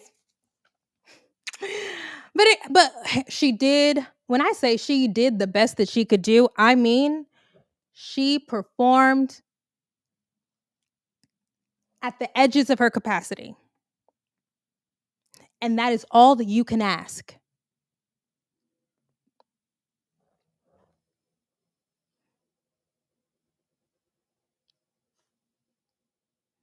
And she improved in many ways, and that's all that you can ask.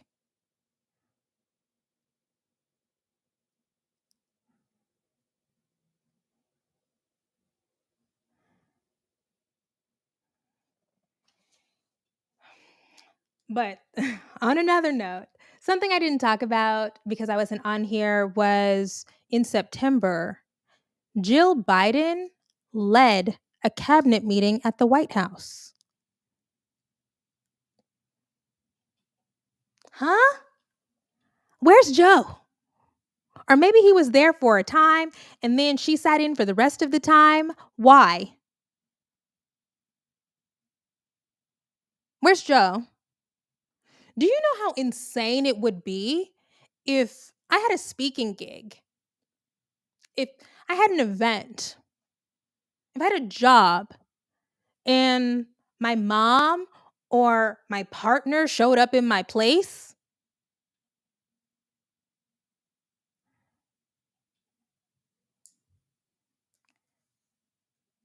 Jill, where's Joe? Where's the president leads cabinet meetings? That shit is fucking weird. There's no getting around that shit. It's fucking weird. Utterly inappropriate. Do I have anything else on this?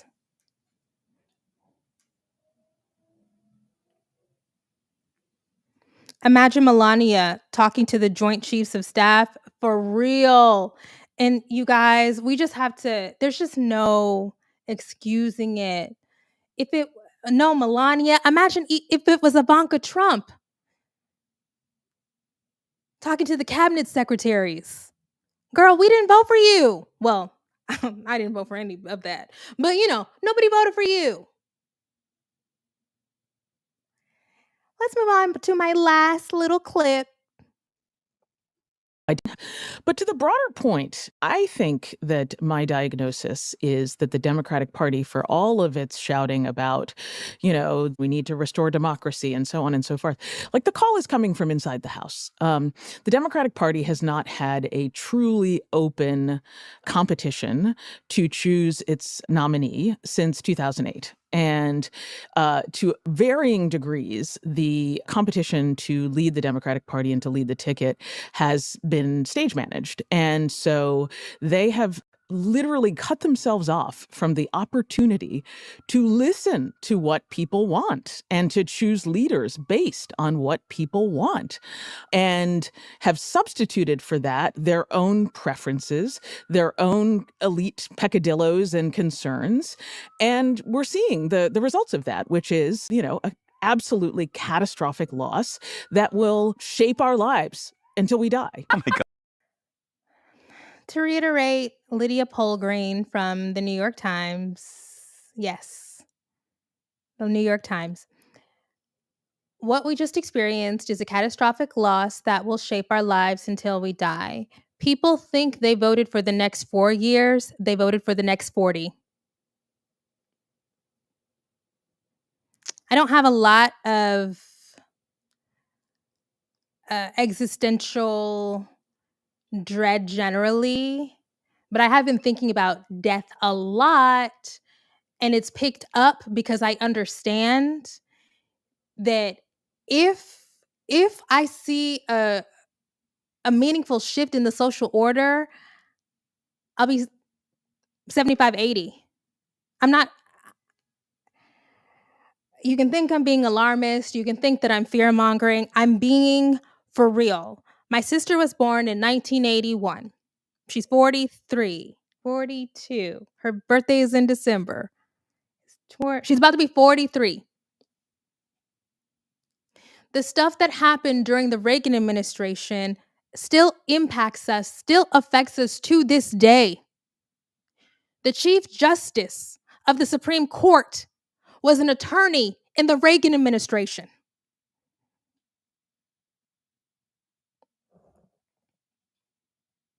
So I'm not exaggerating. It's not hyperbole. Sorry, this is depressing. I'm sorry. I'm sorry. Be depressed. Sorry. No, it's not hyperbole, you guys.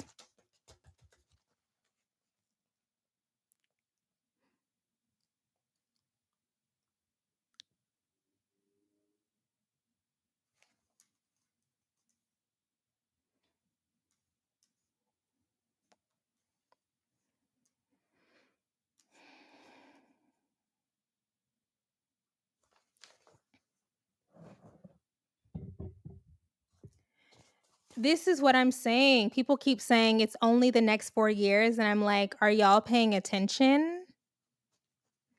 Yeah.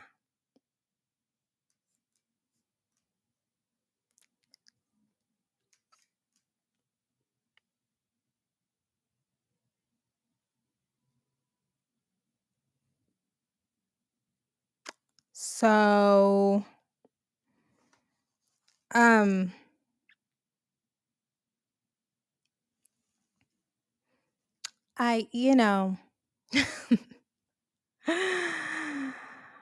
yeah.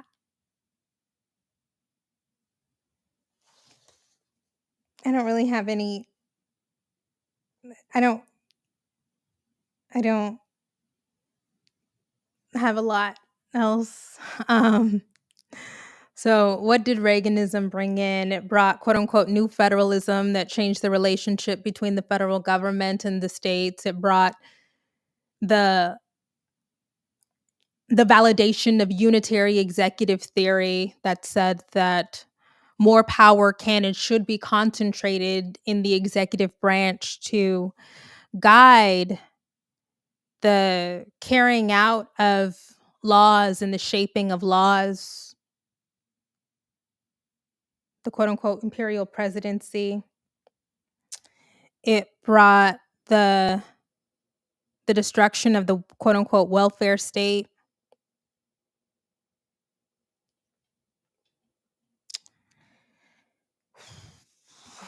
I don't know. Anyways, I'm saying all this to say that Joe Biden, all of the lying, gaslighting surrogates, the DNC, I am putting this all at your feet. I am laying a Supreme Court with 6 Trump judges at your feet. Congratulations, you set back civil rights 50 years. Shout out to y'all. You could have made a different choice. You didn't.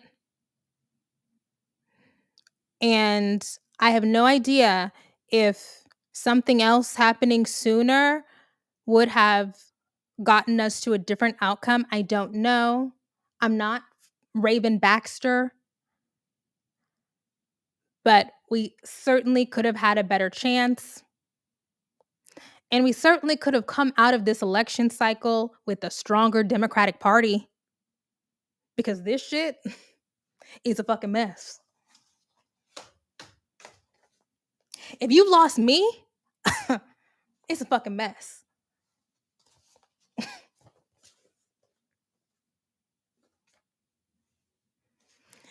Anyways, we'll just wrap this up.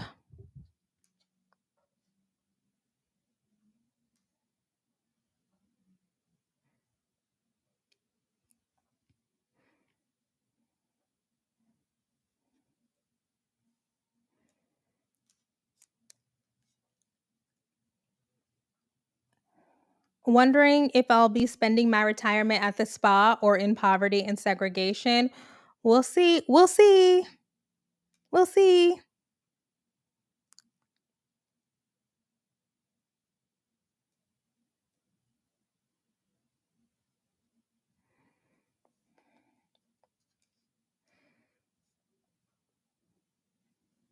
Harris had deficiency, but it was Biden's role not to give her border czar. Oh, here's the other thing about Kamala Harris that I want to be honest about. Kamala Harris has problems. But, and I said this in the last stream. One of the big problems, and of course I've said this before, I went viral saying this. One of her big problems is effectively communicating ideas. But as we saw, as the hardcore campaigning went on, she got a lot better at communicating her ideas. Now,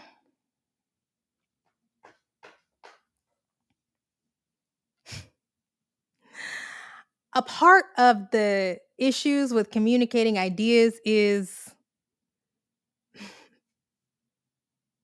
I mean, a big part of the reason why she still had trouble communicating ideas is because I don't want to go too hard. She did what she could do. She did what she could do.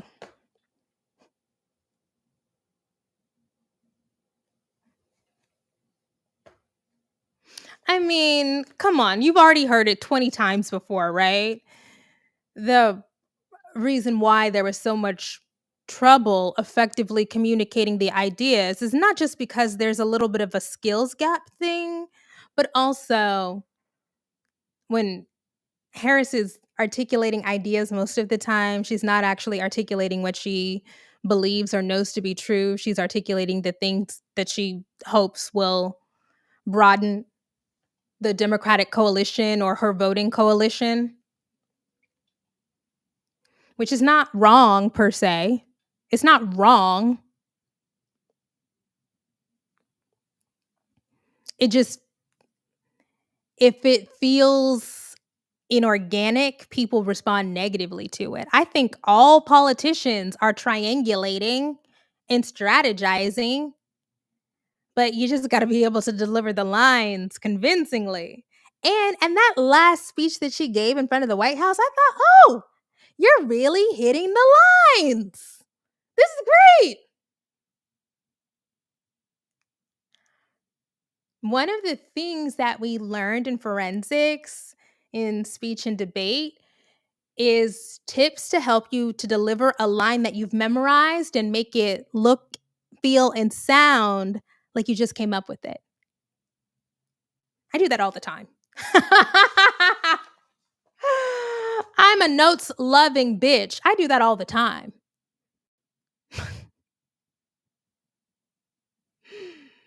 I think Harris just had a problem with the just make it sound like you've never thought of this before.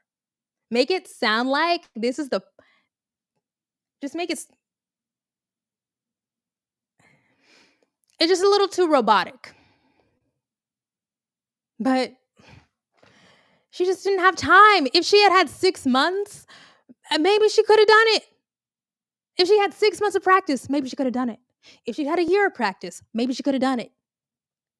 But she didn't. She had 3 months.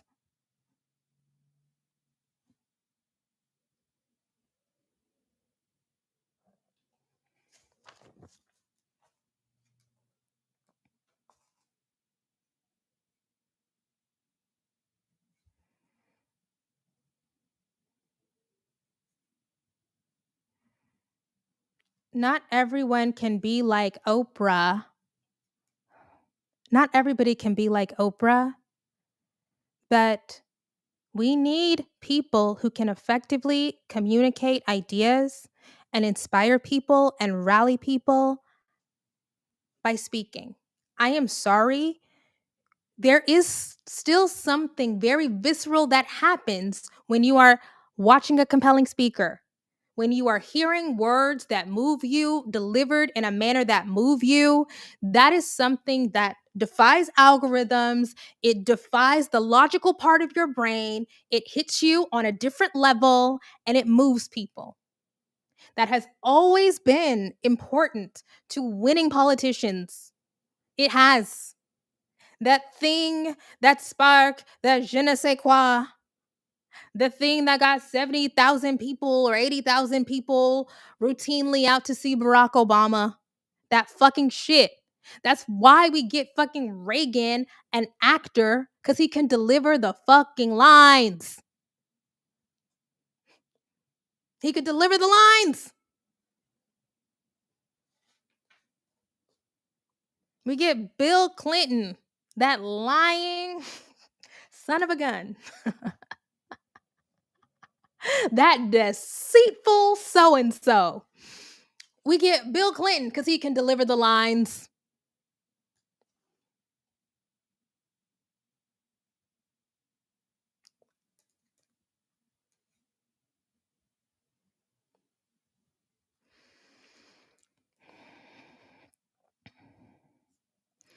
Do you think that Shapiro got the thing you're talking about? I'm not sure. I'm a big Gretch girl. I'm a Whitmer lady. I still believe a woman can run the country. Trump won at parasocial relationships. They tried to use influencer marketing to make up for the lack of connection. Yeah. And to be fair, I want to be fair. Trump can do and say whatever and sit down with whatever and know that nobody will hold it against him. Harris does not have that. She doesn't have that luxury. I'm not surprised that Harris is generally so tense in these conversations because the things are working. A certain amount of fear is totally understandable. But in the future, we need somebody who can deliver the lines. Say the lines.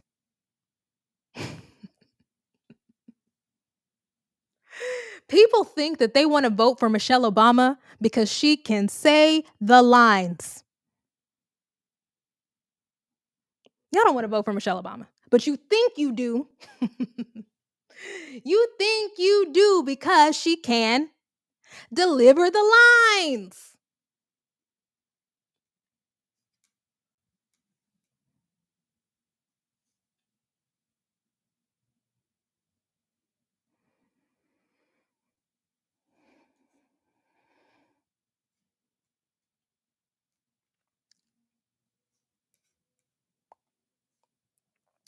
If there's a 2028 election, it's going to be Newsom Whitmer ticket, trust and believe.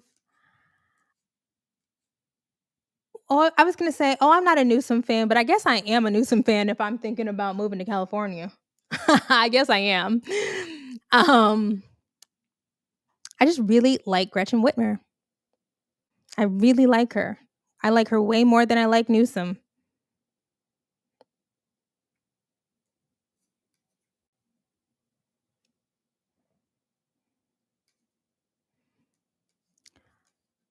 Kamala's problem was her voice.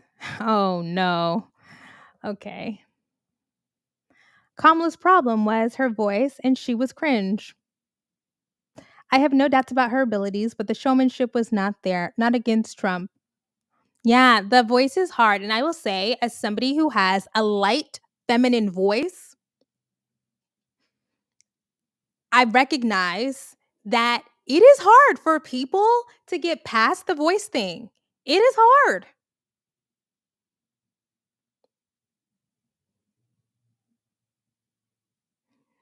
I think it's the register of her voice. It's hard. I feel you, girl.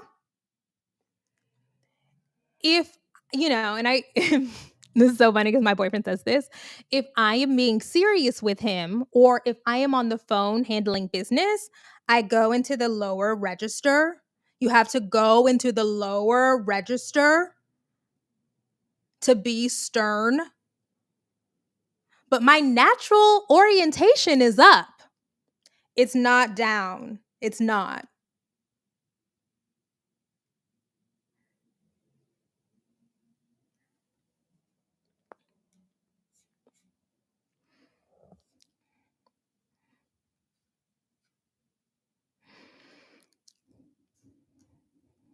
And it is sexism for sure.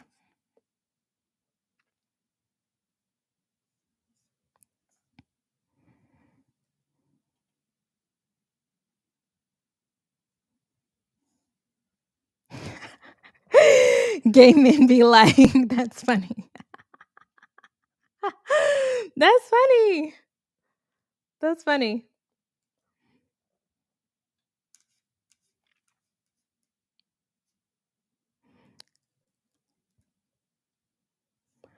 So her when she was saying, I'm speaking. Yes, this is a real thing with women. Like Elizabeth, what was the lady who went to prison? Her name was Elizabeth. But that blonde lady, Elizabeth Holmes. She put on a fake deep voice. And it was a weird fake deep voice. But the weird fake deep voice got her billions of dollars, but also got her a prison sentence. But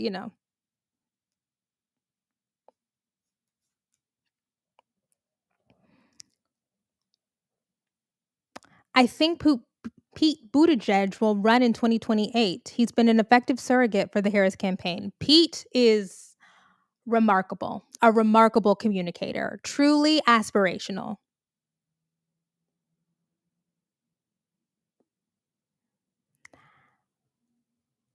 I think homophobia is making a raging comeback. So I do have questions, but I did give $2 to Pete Buttigieg when he first ran. I donated to his campaign. You will find me on the rolls.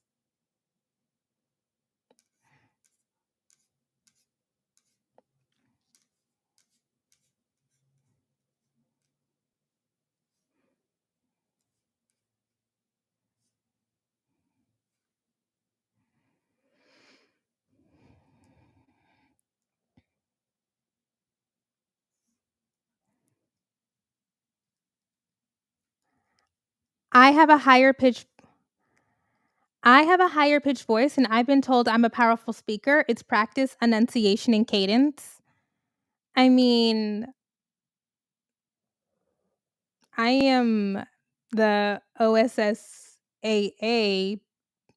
Oklahoma State oratory champion for 2 years in a row. So I know how to deliver a speech or speak for sure.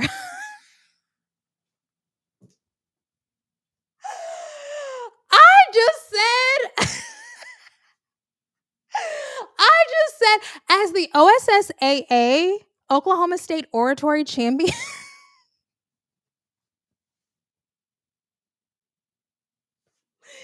In 2006 and 2007.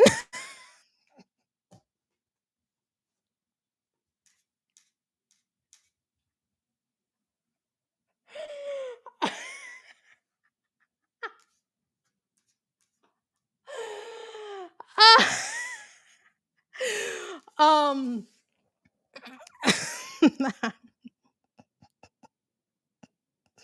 I'm sorry, that's pathetic. I'm sorry. We're not bringing up high school. We're not bringing up high school accolades.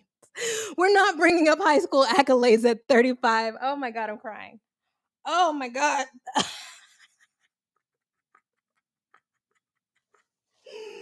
Oh. Oh my god.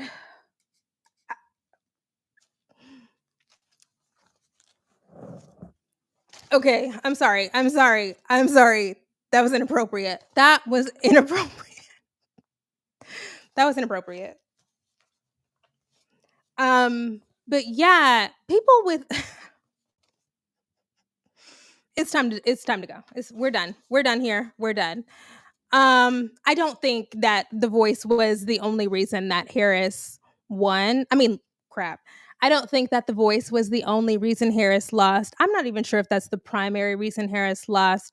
I also think if we're talking about her communication style, there is often not, if we're going to get into the nitty-gritty. At one point, I asked myself, do I think Kamala Harris is neurodivergent? Because it often felt like when she was answering a question that she was starting the beginning of her answer in the middle. Somebody would ask her a question and she would start speaking, and it felt like she would start speaking in the middle of a thought. And I've done that for sure. And I know people who communicate that way. But I always just thought, this question is coming. Why aren't you starting the answer of this question at the beginning of the answer that I know you have in your brain? What is going on?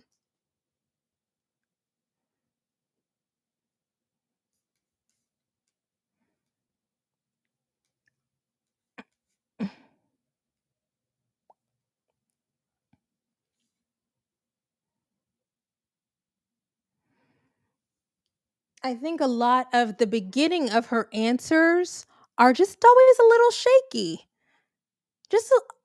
And she can ease into the answer, but just like a little tentative. I don't know anything. I'm nobody, girl. And actually, I know I was. Oh, I think I might have been runner up in 2006 and state champion in 2007. Let the record reflect that I was the OSSAA runner up in 2006 and state champion in 2007. I believe, yeah, that sounds right.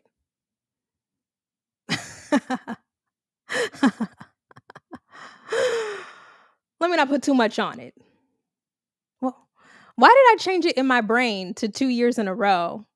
See, and that's how people be accidentally lying. So I don't even, when Tim Walz be talking about my wife got IVF and whatever, I don't even hold it against him. Or was it champion? Or was I runner up in another event in 2000s. I don't know. But I definitely top 2 years in a row, at least. Maybe state champion 2 years, but I'm not sure, and I don't want somebody to look it up. Bring out the Daily Oklahoman from May 2006. Anyways,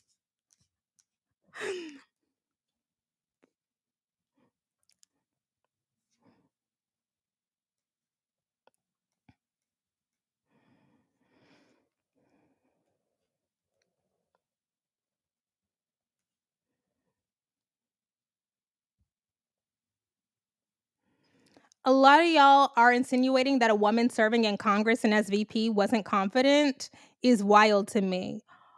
Oh, I think Harris displayed many moments of uncertainty publicly.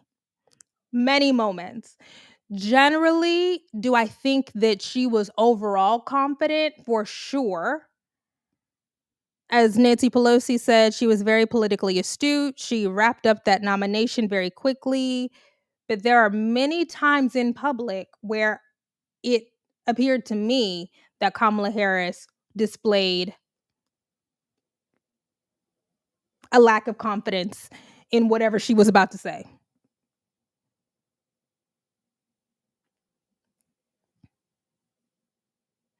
I mean, that point, everybody now brings up the appearance on The View where was it Sunny who asked her, what would you do different from Joe Biden? And there's a beat and she says, oh, I can't think of anything. Now, Kamala, baby, what's going on? What's going on? Why are people so afraid of Joe Biden?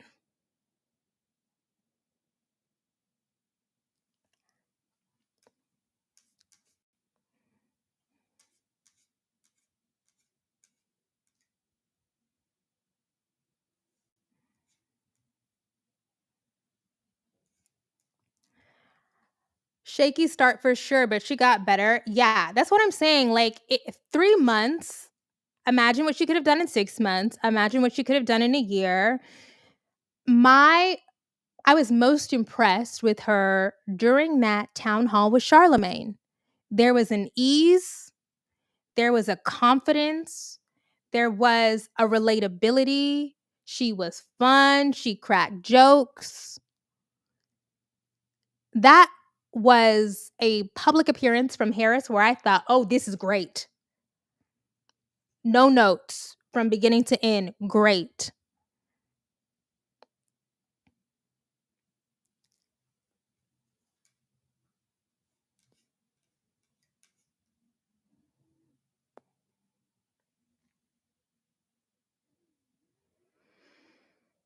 For the first years of the presidency, the running media narrative was she was inebriated and difficult to work with by her staff, but she improved by the end of the campaign. I don't know about I think people are saying inebriated because of sexism, but also because sometimes there's a little bit of a shaky quality. Well, also her mannerisms, but I don't think that that's inebriated. I genuinely think that that's just like kooky lady. I don't know. As a kooky lady, it gave me kooky lady vibes. And also because my mom is a kooky boomer, I just am really used to that energy. It didn't give inebriated to me. But there is lots of reporting about high staff turnover.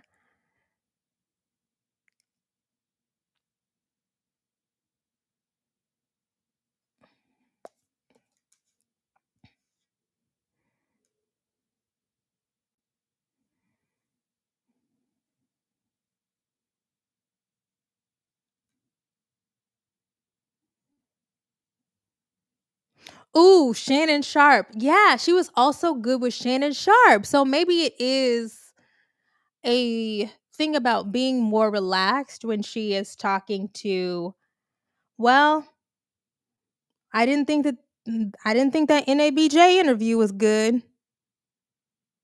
But with Charlemagne and Shannon Sharp, really good.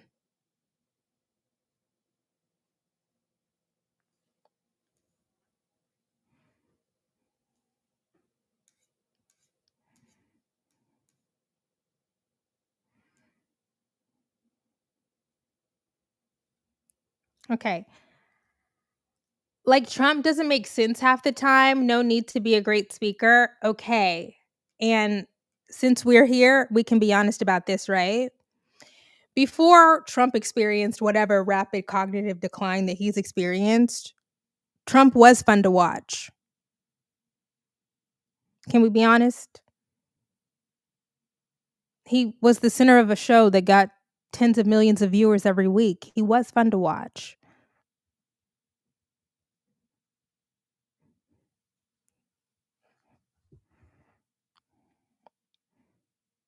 Some of those jokes used to be funny. He this cycle he lost it. This cycle he lost it. But 4 years ago, 8 years ago, something Donald Trump said would go viral and you would have to laugh inside, deep down, because it was amusing. But you couldn't laugh outside because you were worried, but you might laugh deep down inside because you thought that's kind of funny.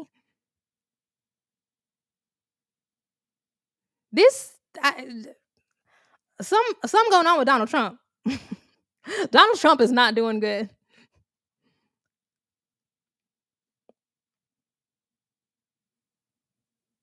The Pocahontas thing with Elizabeth Warren, I'm sorry, that's funny. And I love Elizabeth. I supported Elizabeth. Calling that lady Pocahontas, I am sorry, you guys. I'm sorry. I'm not sorry. I don't give a fuck. We're all doomed. I don't give a fuck. But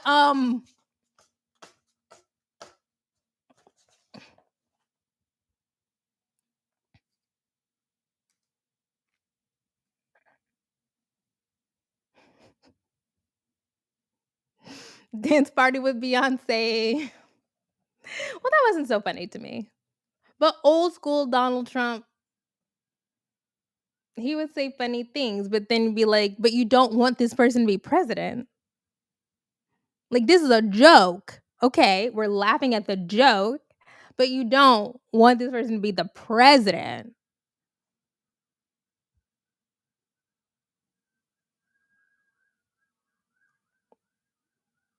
Little Marco.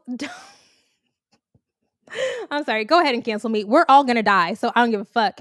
Go ahead and cancel me. We're all doomed.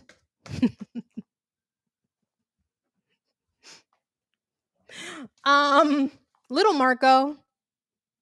Okay. When whatever, we're all doomed anyway. When he was making fun of Marco Rubio drinking the water,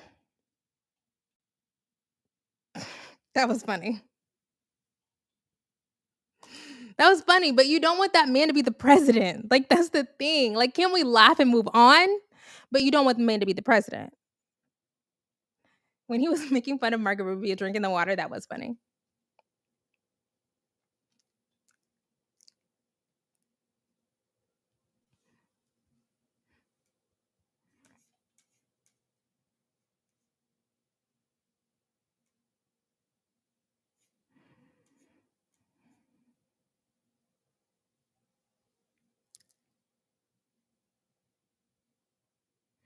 I knew he was cooked mentally when he couldn't give Kamala a properly funny nickname this election cycle. Exactly. We know that Donald Trump is not the entertainer he used to be because he wasn't able to come up with a name for Kamala Harris that stuck. Nobody calls that lady Comrade Kamala or Kooky Kamala. Ew, that's fucking. It's not even interesting.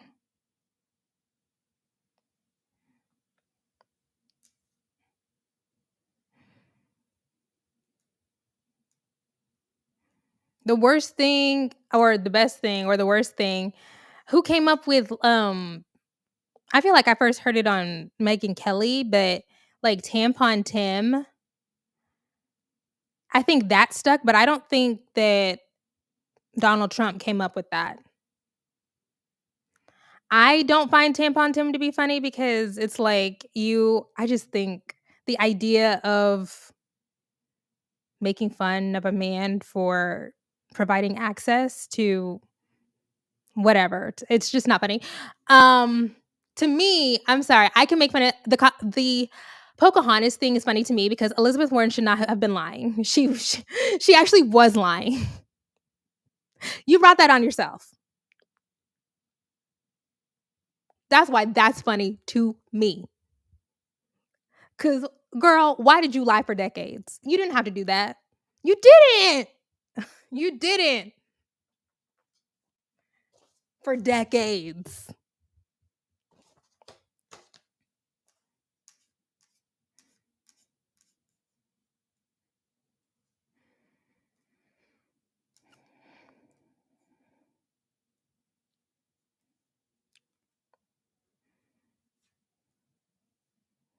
Donald Trump peaked with Sleepy Joe. Okay, Sleepy Joe actually. And low key, Donald Trump saw things the rest of us didn't see. Because I was adamant, like, what does he mean, Sleepy Joe? I didn't see it. I didn't even really get any inklings about Joe Biden until the beginning of the year, where I was like, oh, this is not. I really wasn't. I truly.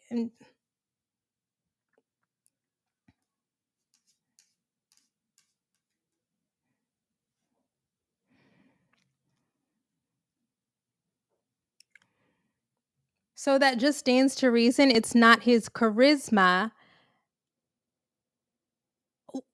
Well, a part of being charming. Okay. So I understand what you're saying, Lily, but I think a part of being charming is disarming people with jokes and with your presence. It is about being compelling. But it's too late to bicker over it now. It's too late to bicker over anything. Whenever I see people, see the little TikTok, see the Instagram reels of people being like, Black men, this is why you shouldn't have voted for Donald Trump. Girl, the votes are counted. I can articulate where things are going to go wrong, but the poor people, the working class people voted for Trump. I can tell you where it's going to go wrong for you. But am I deeply invested in scolding working class people or Latinos or Black men or white women for voting for Donald Trump? No. You'll see it when you see it. You'll see it when you see it.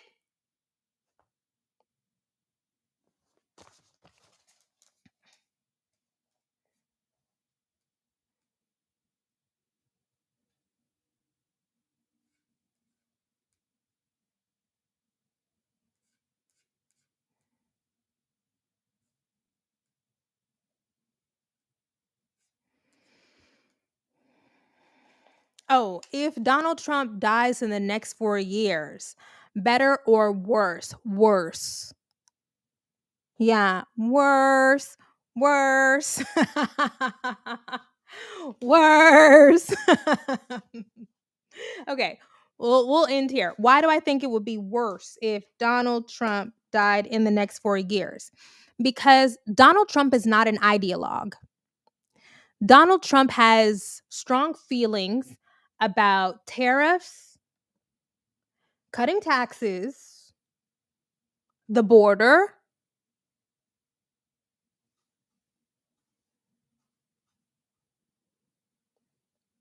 But like he doesn't have clearly defined, well-reasoned positions on anything else.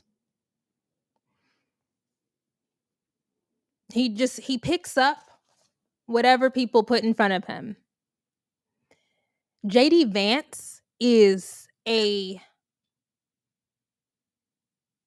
through and through.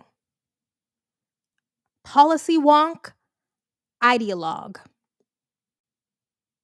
A committed, dedicated, conservative, hardcore,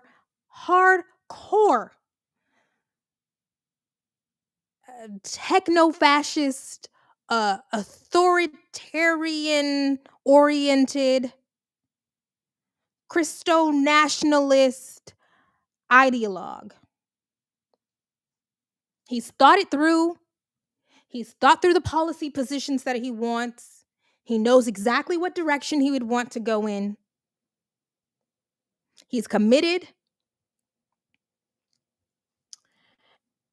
And that is scarier because it means that there's no debate. The ability to persuade is done, but also it increases efficiency when you've thought it through already.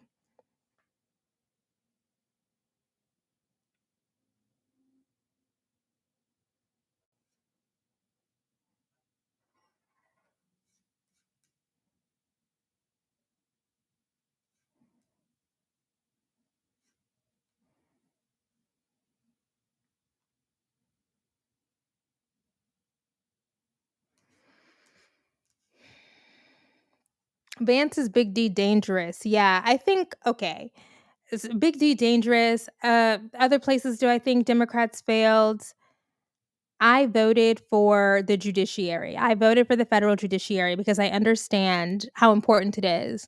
I think only talking about the judiciary in relationship to abortion is a problem. I do wonder if you can effectively talk about the impact that courts have on your life, on your ability to parent, on your place in the workplace.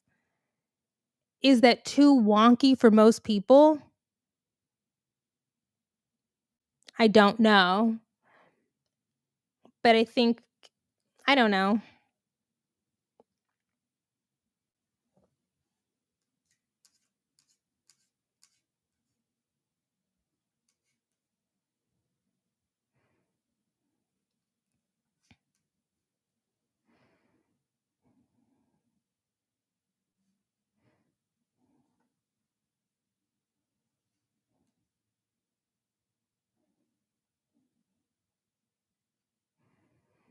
Right-wing ideologues terrify me far more than Trump. Trump is just an agent of chaos. Yeah, Trump just likes disorder. He's flying by the seat of his pants. He doesn't really know that much. Everybody says he's not particularly curious. He's not interested in learning. He just does whatever he feels like doing every day, which is dangerous, for sure, dangerous. But I'm much more afraid of people who have been carefully, thoughtfully planning out how to strip women of their autonomy. They've been carefully thinking through how to, like Stephen Miller says, denaturalize people born in the United States, or carefully think through how to roll back all of the civil rights protections, to roll back protections for women and gay people and Black people, how to make the case for that. But they have not only studied how to make the case for it or the legislative or judicial path to get there, but they've also carefully thought through how to make that stuff appealing to the broader public. That's scary. At any rate, we've had a good time today. Oh, that was the elevator in my building being very loud. Why was the elevator that loud? Anyways, I've talked off my lip gloss. I will talk to you guys later. Bye.